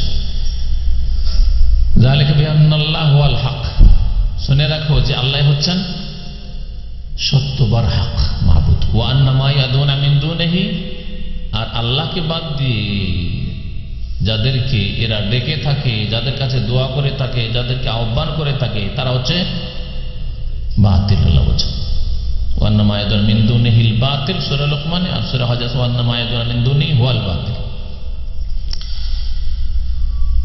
তো আল্লাহ ছাড়া কেউ তোমাদের মাবুদ নেই, মানে মা লাকুম মিন ইলাহিন গায়রুহু, সত্য মাবুদ নেই। তোমরা যেসব দেবদেবীর পূজা করছো অথবা কবর মাজারের পূজা করছো, সেগুলি হচ্ছে বাতিল। মা লাকুম মিন ইলাহিন গায়রুহু, তার ছাড়া কেউ তোমাদের মাবুদ নেই। দোয়ার হক রাখে না, সেজদার হক রাখে না, ফরিয়াদের হক রাখে না, নজর নিয়াজ মান্নতের হক রাখে না, তাদের জন্য জবাই করবে আর উৎসর্গ করবে, আর কাছে মোরগ নিয়ে যাবে, নজরানা পেশ করবে, এসবের হক রাখে না। এসব হক আল্লাহ পাকের।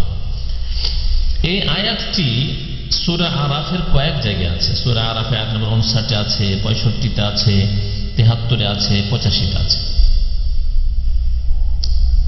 কয়েকজন নবী, হুদ, সালেহ, শুআয়ব, এইভাবে আরো কয়েকজন নবীর কথা ওখানে উল্লেখিত আছে। তারা প্রত্যেকে বলেছেন নিজ নিজ জাতিকে, ইয়া কওমে, হে আমার সম্প্রদায়, উবুদুল্লাহ, আল্লাহ পাকের তোমরা ইবাদত করো। মা লাকুম মিন ইলাহিন গায়রুহু, তার ছাড়া আর কেউ তোমাদের সত্য মাবুদ নেই। কালাহা নূহ, নূহ আলাইহিস সালাম বলেছেন, হুদ আলাইহিস সালাম বলেছেন, সালেহ আলাইহিস সালাম বলেছেন, শুআয়ব আলাইহিস সালাম বলেছেন। উদাহরণস্বরূপ কয়েকজন নবীর কথা উল্লেখ করা হয়েছে, কিন্তু যত নবী এসেছেন সমস্ত নবীগণ এই দাওয়াত পেশ করেছেন। ওয়াসায়রুল আম্বিয়া লিকওমি, প্রত্যেক নবী নিজ নিজ জাতিকে বলেছেন। নবী করিম সাল্লাল্লাহু আলাইহি ওয়াসাল্লামের জীবনী দেখেন, মক্কার জীবন, মক্কার জীবনের শেষ দিকে, একেবারে শেষ দিকে নামাজ ফরজ হচ্ছে, সালাত। প্রায় 10 বছর বা তারও বেশি, অনেক মতে, যদি মত অনেক রয়েছে কখন হয়েছে, প্রসিদ্ধ মত যে 10 বছর পর্যন্ত নামাজ আসেনি, তারপরে অনেক মতে তারও পরে। তো 10 বছর ধরে নবী করিম সাল্লাল্লাহু আলাইহি ওয়াসাল্লাম দ্বীনের কোন বিষয়টির খেদমত করেছেন? সেটা হচ্ছে তাওহীদ, তাওহীদের দিকে ডাক দেওয়া, শিরক ত্যাগ করার জন্য আহ্বান করা, মানুষ শিরক ছাড়ুক আর তাওহীদ প্রতিষ্ঠা করুক, নাকি নবীর দাওয়াত ছিল ক্ষমতা হাতে নেওয়া? ক্ষমতায় যাওয়া? ক্ষমতায় যাওয়ায় যদি ইসলামের উদ্দেশ্য হয় তো নবী করিম সাল্লাল্লাহু আলাইহি ওয়াসাল্লামকে প্রথম দিন থেকেই তো দিতে চেয়েছিল, মক্কার মুশরিকরা দিতে চায়নি।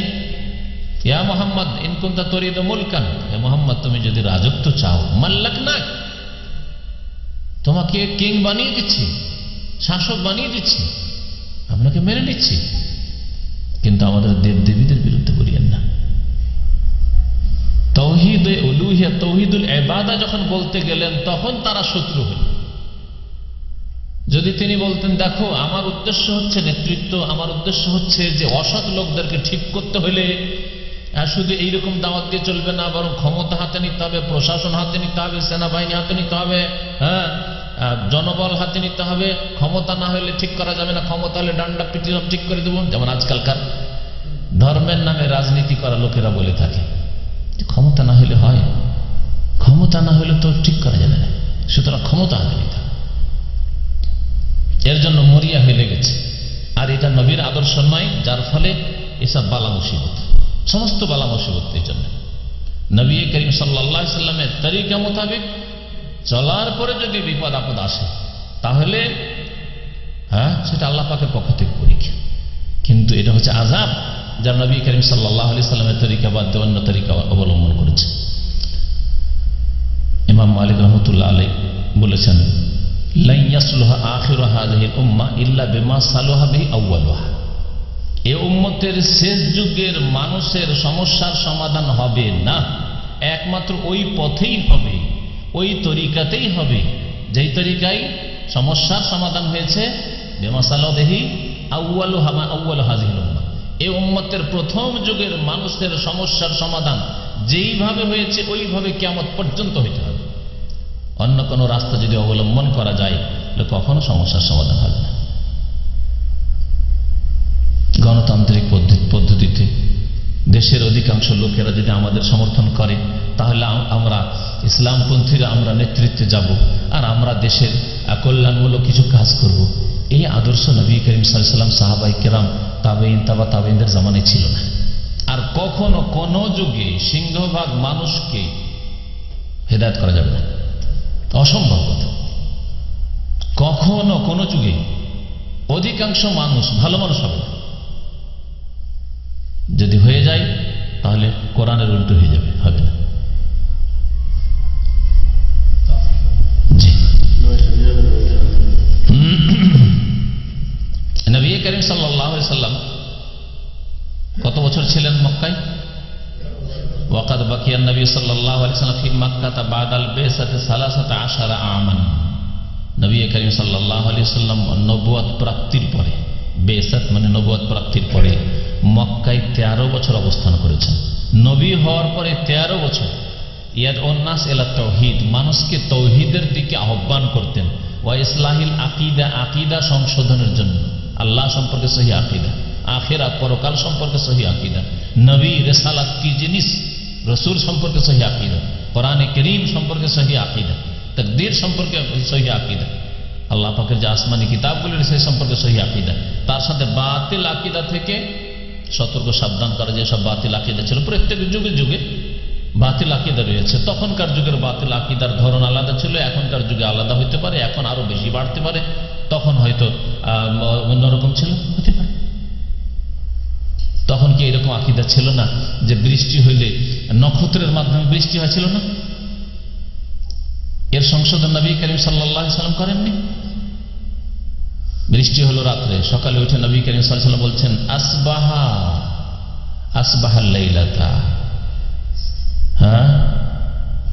আজকের রাত্রে কিছু লোকেরা, আল্লাহ পাক বলেছেন যে ইবাদি মুমিনুন বি ওয়া কাফিরুন বিল কাওকাব, কিছু বান্দা আজকের রাত্রে আমার প্রতি ঈমান নিয়ে এসেছে আর নক্ষত্রকে অস্বীকার করে নক্ষত্রের সাথে কুফরি করেছে। আর কিছু বান্দা আছে মুমিনুন বিল কাওকাবে ওয়া কাফিরুন বি, আমার সাথে কুফরি করেছে আর নক্ষত্রের তারকার প্রতি ঈমান নিয়ে এসেছে। তাই না? নবী করিম সাল্লাল্লাহু আলাইহি ওয়াসাল্লাম সংশোধন করেননি এর মাধ্যমে যে খবরদার কখনো এরকম বলবেন না যে এই মৌসুমে বৃষ্টি হয়েছে কারণ অমুক নক্ষত্র দেখা দিয়েছে আকাশে, সেই জন্য। দুর্গা পূজার সময় আসলে, কালী পূজার সময় আসলে, অমুক পূজার সময় আসলে বৃষ্টি অবশ্যই হবে বলেন আমাদের দেশের অনেক মুসলমানরা। এরা কুফরি করলো নবী করিম সাল্লাল্লাহু আলাইহি ওয়াসাল্লাম এই সংশোধন। তাহলে নাম বদলেছে কিন্তু আকীদা ওই ধরনের আছে, দেবীর নাম বদলেছে, সময় সিজনের নাম বদলেছে, কিন্তু ওই শিরকি কুফরি আকীদা আছে। নবী করিম সাল্লাল্লাহু আলাইহি ওয়াসাল্লাম সহি আকীদা মানুষের মগজে বসিয়েছেন আর বাতিল আকীদাগুলিকে উঠিয়ে উঠিয়ে উঠিয়ে উঠতে করে, যেমন ঘাসকে একজন কৃষক মানুষ জমি থেকে, ফসলের জমি থেকে কত কষ্ট মেহনত করে উঠিয়ে ফেলে, নিড়িয়ে ফেলে, এক নিড়ানে হয় না, দুইবার তিনবার। দেখেছি আউশ, ছোটকালে আউশ ধান হইতো আর এত ঘাস লাগতো, 15 দিন পর পর নিড়ান দিতে হইত, না হলে আপনার ফসল হবে না। তার চাইতে বেশি মারাত্মক হচ্ছে শিরক আর বিদআতের আকীদা। মুসলিমদের মগজ থেকে উঠিয়ে ফেলার মতো লোক যদি না হয় তাহলে খুব দ্রুত এই শিরক আর বিদআতের আগাছা ঘাস জন্মাবে এবং বড়ই শক্তিশালী হয়ে সমাজকে ধ্বংস করবে। তাওহীদ এবং আকীদার ইসলাম আহ্বান করেছেন রাসূলুল্লাহ সাল্লাল্লাহু আলাইহি ওয়াসাল্লাম। এই সময়গুলিতে না মদ হারাম করা হয়েছে, না পর্দার বিধান নাযিল হয়েছে, না যাকাত, না রোজা, না হজ, অন্য কোনো বিধান নাযিল হয়নি, কোনো বিধান নাযিল হয়নি।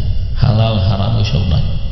হালাল হারাম মাসলা মাসাইল যেসব কোরআনী আয়াত আছে সবগুলি প্রায় মাদানী আয়াত, নবী সাল্লাল্লাহু আলাইহি ওয়াসাল্লাম মদিনার জীবনে নাযিল হয়েছে। কেন এই কাজ করলেন? লিআন্নাহাল আসাস আল্লাযী ইয়াকুমু আলাইহি বিনাউদ্দিন, কারণ এটাই হচ্ছে বুনিয়াদী বিষয় যার উপর দ্বীনের ঘর নির্মিত, দ্বীনের বুনিয়াদ কায়েম হয়েছে। নবী করিম সাল্লাল্লাহু আলাইহি ওয়াসাল্লামের পরে যারা কোরআন সুন্নাহর দায়ী এবং যারা সংস্কারক, সংশোধনের কাজ করেছেন, তারা প্রত্যেক যুগে নবী রাসূলগণের এই আদর্শকে ফলো করেছেন, এই আদর্শ মোতাবেক জীবনযাপন করেছেন। ওয়াকাদ ইহতাযা দুআত ওয়াল মুসলিহুন ফি কুল্লি জামান হাযওয়াল আম্বিয়া ওয়াল মুরসালিন, নবী রাসূলগণের পথে তারা চলেছেন। ফাকানু ইয়াবদাউনা বিদ-দাওয়া ইলা তাওহীদ, সুতরাং তারা প্রথম তৌহিদের দাওয়াত দিয়ে শুরু করেছেন, আকীদার সংশোধনের চেষ্টা করেছেন। যদি তৌহিদ আর আকীদায় ত্রুটি থাকে তাহলে সেখান থেকে শুরু করতে হয়। অধিকাংশ এলাকায় আজকেও যে কোনো জায়গায় যান, অধিকাংশ জায়গায় তৌহিদ আকীদায় ত্রুটি আছে অন্যান্য ত্রুটির সাথে, সুতরাং তৌহিদ আকীদা থেকে শুরু করতে হবে। তবে যদি দেখেন যে এই এলাকায় দায়ীরা, আলেম ওলামারা অনেক মেহনত করেছেন, এই এলাকায় এখন শিরক দেখা যায় না, এখন বিদআত দেখা যায় না, কিন্তু এই এলাকায় দেখা যাচ্ছে যে নামাজে ত্রুটি রয়েছে, জানো যেমন ভারত বাংলাদেশে আহলে হাদিসদের অবস্থা। এরা শিরক মুক্ত হইলেও, অনেকটা বিদআত মুক্ত হইলেও এদের মধ্যে বেনামাজির হার অন্যদের মতোই, কোনো পার্থক্য নেই। তাহলে আপনাকে নামাজ দিয়ে শুরু করতে হবে, সেখানে নামাজ দিয়ে শুরু করতে হবে, কারণ নামাজ ছাড়া তাওহীদ থাকতেই পারে না। নামাজ নেই আর বলবেন এরা আহলে হাদিস, কখনো আহলে হাদিস না, সব কখনো গণাবেন না যে আহলে হাদিস। আহলে হাদিস কি করে হইতে পারে? এটা হাস্যকর কথা, হাস্যকর কথা। জন্মসূত্রে আহলে হাদিস, নামাজ পড়ে না, কোনদিন যদি নামাজ পড়ে তাহলে সহি তরিকে নামাজ পড়ে, নামাই তো পড়বে না। হ্যাঁ, কোনদিন যদি নামাজ পড়ে সম্মিলিত মোনাজাত করবে না, কোনদিন যদি নামাজ পড়ে তো রাফায়ে দান করবে, নামাজ মুসলমান হও কখনো নাই। ইসলাম আছে কিনা খবর নাই আর আহলে হাদিস বলবে কি? তাহলে এই ক্ষেত্রে ওই এলাকাগুলিতে গিয়ে এই সব ক্ষেত্রে মেহনত পরিশ্রমের প্রয়োজন রয়েছে। যারা দাওয়াতের কাজ করতে চান, সংশোধনের কাজ করতে চান, যেখানে দেখছেন ব্যাপক হারে হারাম খাচ্ছে, হারাম ব্যবসা করছে, হ্যাঁ হারাম কাজ কারবার চলছে, অথবা যেখানকার পরিবেশ দেখছেন বেহায়া বেপর্দা, যেখানে পর্দা বুঝেই না, অমুসলিমদের সাথে একাকার হয়ে গেছে, যেখানে বন্ধুত্ব শত্রুতা আর ভিত্তি কিসের অবৈ হতে পারে বুঝে না, তখন সেই বিষয়গুলি আলোচনা করবে। কিন্তু শুরু হবে দাওয়াত তাওহীদ থেকে।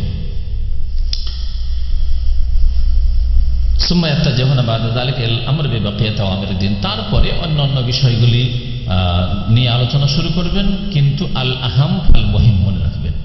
আল আহাম মানে অধিক গুরুত্বপূর্ণ, আর ফাল মহিম মানে গুরুত্বপূর্ণ।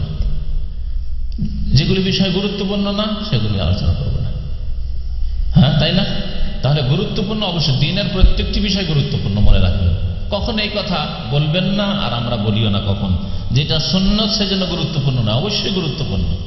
প্রত্যেকটি দিনের বিষয়, ফরজ হোক, আকীদার বিষয় হোক, ইবাদত সম্পর্কিত হোক, আর আখলাক চরিত্র সম্পর্কিত হোক, ব্যবসা বাণিজ্যের বিবাহ শাদীর ক্ষেত্রে, বিবাহ শাদীর ক্ষেত্রে অনেক বিধাত আছে মুসলিম সমাজে, তাই বলবেন যে গুরুত্বপূর্ণ নয়? অবশ্যই গুরুত্বপূর্ণ। কিন্তু আল আহাম, আহাম ইসিম তাফজিল, আর মহিম হচ্ছে ইসিম ফাইল।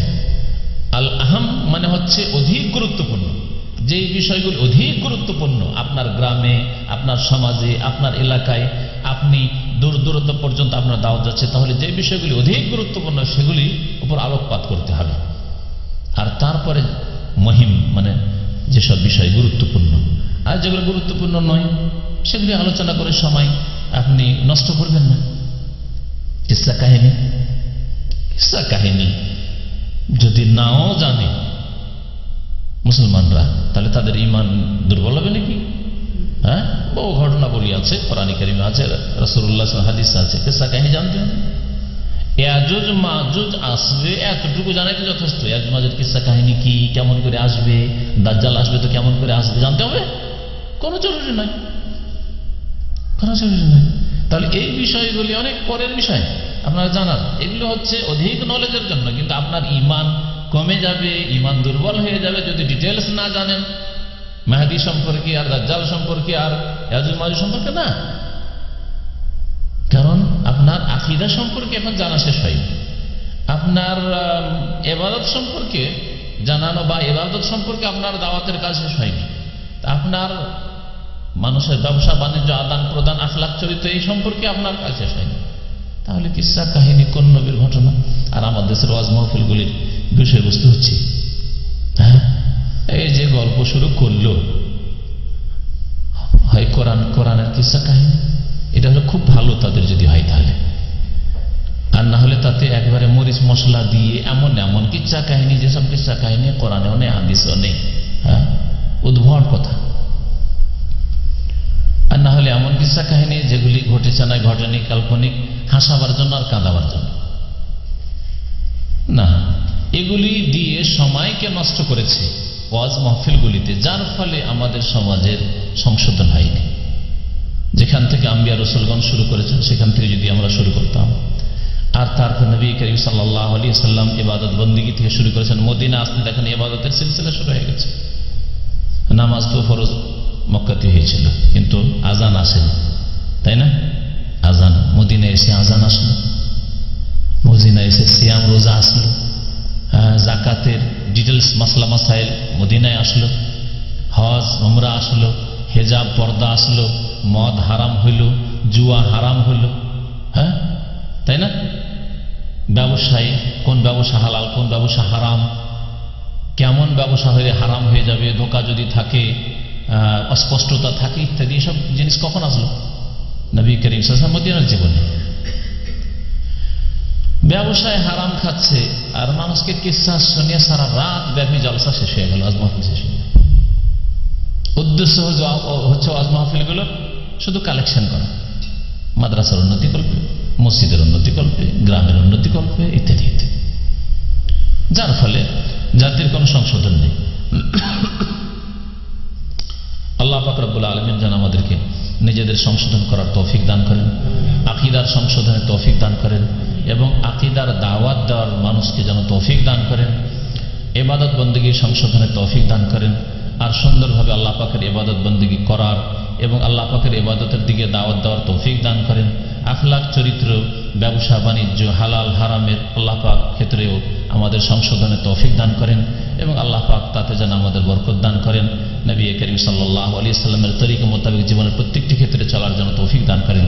আল্লাহ পাক আমাদের জীবনের প্রত্যেকটি স্তরে যেন ইসলাহ করেন, যারা যেখানে আছে আল্লাহ পাক তাদের সকলে যেন ইসলাহ করেন, সংশোধন করেন, এবং উম্মতে মুসলিমাকে আল্লাহ পাক রব্বুল আলামিন যেন সম্মানিত করেন, দুনিয়াতে আখিরাতে যেন জান্নাত দিয়ে সম্মানিত করেন।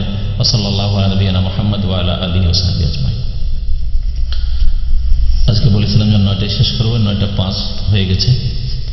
আর এই জন্য আর বাড়াইলাম না। যদি আপনাদের কিছু প্রশ্ন থাকে তাহলে করেন।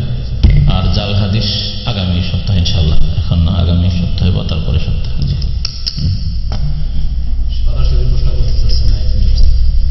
কোথায়? তাড়াতাড়ি বলেন, সময় নেই, বলতে পারেন, সময় নেই।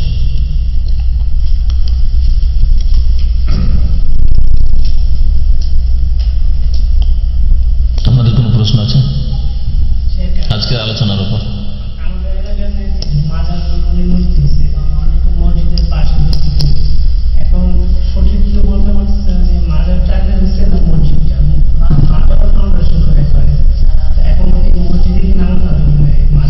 মসজিদের ভিতরে আছে কবর, দেওয়ালের বাইরে আছে? হ্যাঁ বুঝছি, কিন্তু দেওয়ালের বাইরে আছে কিনা? দেওয়ালের বাইরে হলে যদি এই মসজিদগুলি ভাঙা সম্ভব না হয় বা কবর সরানো সম্ভব না হয় আর এলাকায় মসজিদ না থাকে তো নামাজ হবে ইনশাআল্লাহ। কারণ ওই মসজিদে নামাজ হয় না যে মসজিদের ভিতরে কবর আছে। হ্যাঁ, ওই জন্য বললাম। তবে এগুলো শিরকের কারণ, আর শিরক হচ্ছে এজন্য ওখানকার মানুষ যদি পারে সেখান থেকে কবর সরাতে বা কবর নিশ্চিহ্ন করতে সেখান থেকে, তাহলে সেটা ফরজ, এবং এই ফরজ যদি আদায় না করে এলাকার সকলে গুনাহগার। এটা হচ্ছে ফরজে কিফায়া, অন্যায়ের প্রতিবাদ করা, অন্যায়কে নির্মূল করা। আর সবচেয়ে বড় অন্যায় হচ্ছে শিরক, আর শিরকের যেগুলি কারণ সেগুলি। সুতরাং এই অন্যায়ের প্রতিবাদের তিনটা স্তর আছে। ফালিয়ুগাইয়িরহু বিয়াদিহি, বল প্রয়োগ করে, মানে এখান থেকে সরান কবরকে, কবরস্থানে গিয়ে দাফন করে, হাড়হাড্ডি থাকলে আর এটা নিশ্চিন্ন করে দেবে জায়গাটা, কবরের জায়গা। ফাইনলামি আসতে যদি সম্ভব না হয় তো এলাকায় দাওয়াতের কাজ, ফাবিলিসানিহি, বক্তব্যের মাধ্যমে, লিখনের মাধ্যমে এগুলির সম্পর্কে মানুষকে সজাগ করেন, এগুলি শিরক এবং শিরকের রাস্তা। ওয়াইনলামি আসতে, তাও যদি সম্ভব না হয় যে বক্তব্য করতে পারছেন না বা লিখতেও পারছেন না, তবে অন্তর থেকে অন্যায়ের প্রতিবাদ করেন, শিরক কুফরির প্রতিবাদ করেন, এগুলি শিরকের কারণ। সুতরাং সেখান থেকে বাঁচার চেষ্টা করেন। যদি আশেপাশে মসজিদ থাকে অথবা সেখান থেকে হিজরত করা সম্ভব হয় তো হিজরত করেন। আপনি সেখানেই থেকে গেলেন শুধু 2-4 বিঘা জমির জন্য, পেটের জন্য কেন থাকবেন?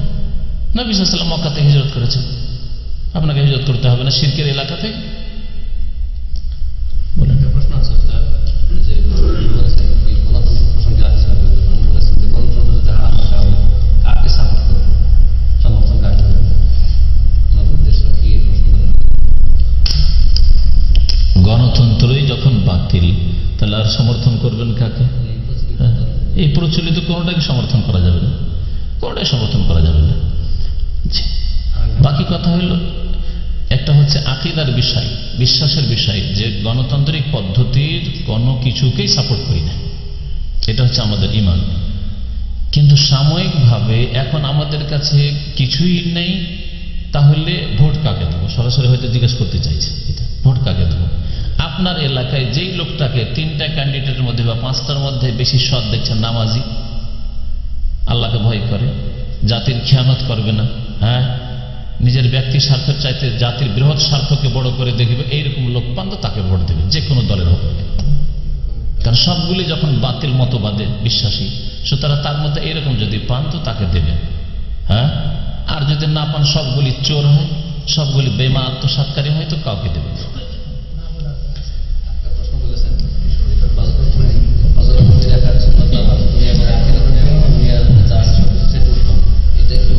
কি বলে?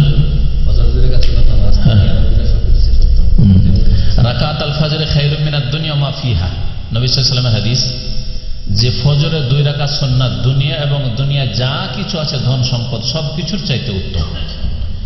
এর অর্থ হচ্ছে দুনিয়া, সারা দুনিয়ার যদি আপনাকে রাজত্ব দিয়ে দেওয়া হয় তবুও ধ্বংসশীল, আপনিও ধ্বংসশীল, আপনার রাজত্ব ধ্বংসশীল। দেখছেন বড় বড় রাজা বাদশা কোথায় গেছে, সাদ্দাম কোথায় গেল, গাদ্দাফি কোথায় গেল, আরো সব দুনিয়া থেকে সব চলে গেছে, তাই না? আর তাদের নেতৃত্ব কোথায় গেল? সব চলে গেছে, সৎ হোক আর অসৎ হোক। এমনকি সৎ লোকেরা, সৎ যারা শাসক ছিল তারাও দুনিয়া থেকে চলে গেছে, তাই না? আগের তো দুনিয়ার সবকিছুই ধ্বংসশীল চলে যাবে, কিন্তু ফজরের 2 রাকাতের নেকি ধ্বংসশীল নয়, সেটা থাকবে আপনার সাথে। এটা হচ্ছে এই হাদিসের অর্থ। যতই বড় আপনি ধন সম্পদ আর নেতৃত্বের মালিক হন না কেন, আপনিও ধ্বংস হবেন আর আপনার নেতৃত্ব ধ্বংস হবে। কিন্তু এই 2 রাকাত যে ফজরের নামাজ সুন্নাত পড়েছেন সেটা ধ্বংস হবে না, এবং আপনার সাথে প্রত্যেক স্থানে থাকবে এই আমল, কবরের জীবনেও থাকবে, এর ফল পাবেন আপনি আখেরাতে, হাসরের ময়দানে পাবেন, জান্নাতে পাবেন। এই হচ্ছে এর অর্থ। এইরকম ধরনের যতগুলি হাদিস আছে এইখান থেকে শুনে রাখবেন, যেখানে দুনিয়ার তুলনায় ঋণকে আসসালাতু খায়রুম মিনান নওম, অথচ ঘুম আপনার খুব জরুরি আছে, 2-3 দিন ঘুমাইতে পারবে, তার চাইতে উত্তম। কেন? এই জন্য উত্তম যে ঘুম ধ্বংসশীল, চিরদিনের ঘুম ঘুমিয়ে যাবেন, তখন আপনার ওই নামাজ সালাতটা কাজ আসবে, আপনার এই নিদ্রা কাজে আসবে না, ঠিক না?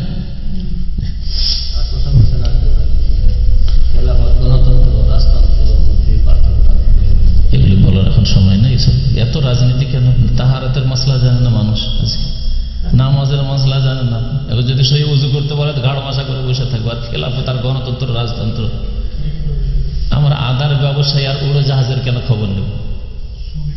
হ্যাঁ, এইসব ফালতু কাজ। বলেছেন যে সিজদায় করে রুকু তাসবিহ করলে সিজদাতে তাহলে কি সব সিজদা দিতে হবে? সিজদায় রুকু তাসবিহ করেছেন তো মনে হইলে, যদি মনে হয়ে যায় চেঞ্জ করে নেবেন, কিন্তু মনে না হলে কোনো অসুবিধা নেই। আর এই ক্ষেত্রে সহজ সিজদা নেই।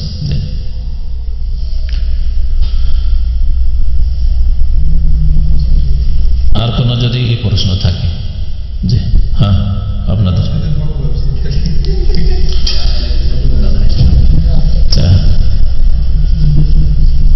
নিজের জীবন থেকে শুরু করেন।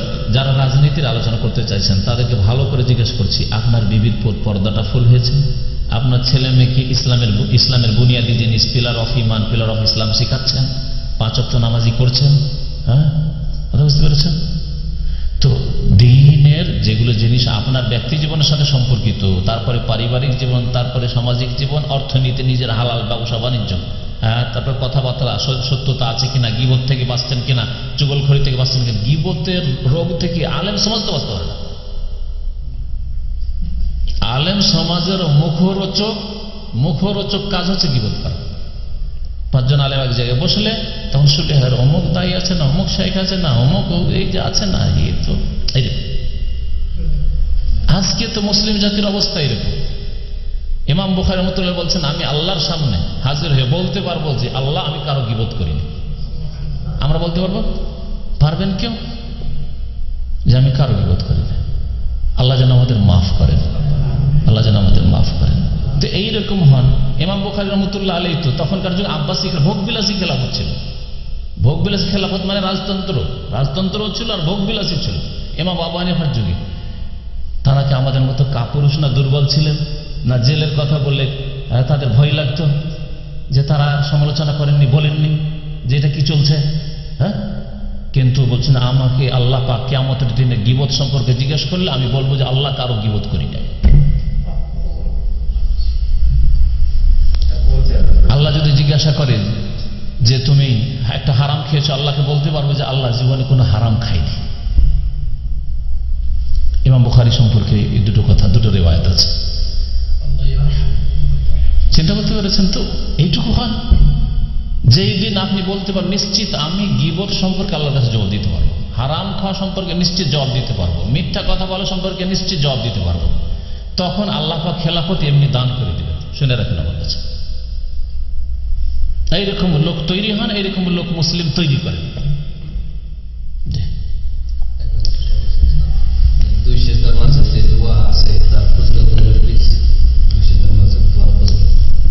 দোয়া করতে বলা হয়েছে, দোয়ার ফজিলত কিছু উল্লেখ থাক আর না থাক, যে দোয়াগুলি করতে বলা হয়েছে সে নবী সাল্লাল্লাহু আলাইহি ওয়াসাল্লামের সুন্নাতের আমল করাই হচ্ছে ফজিলত।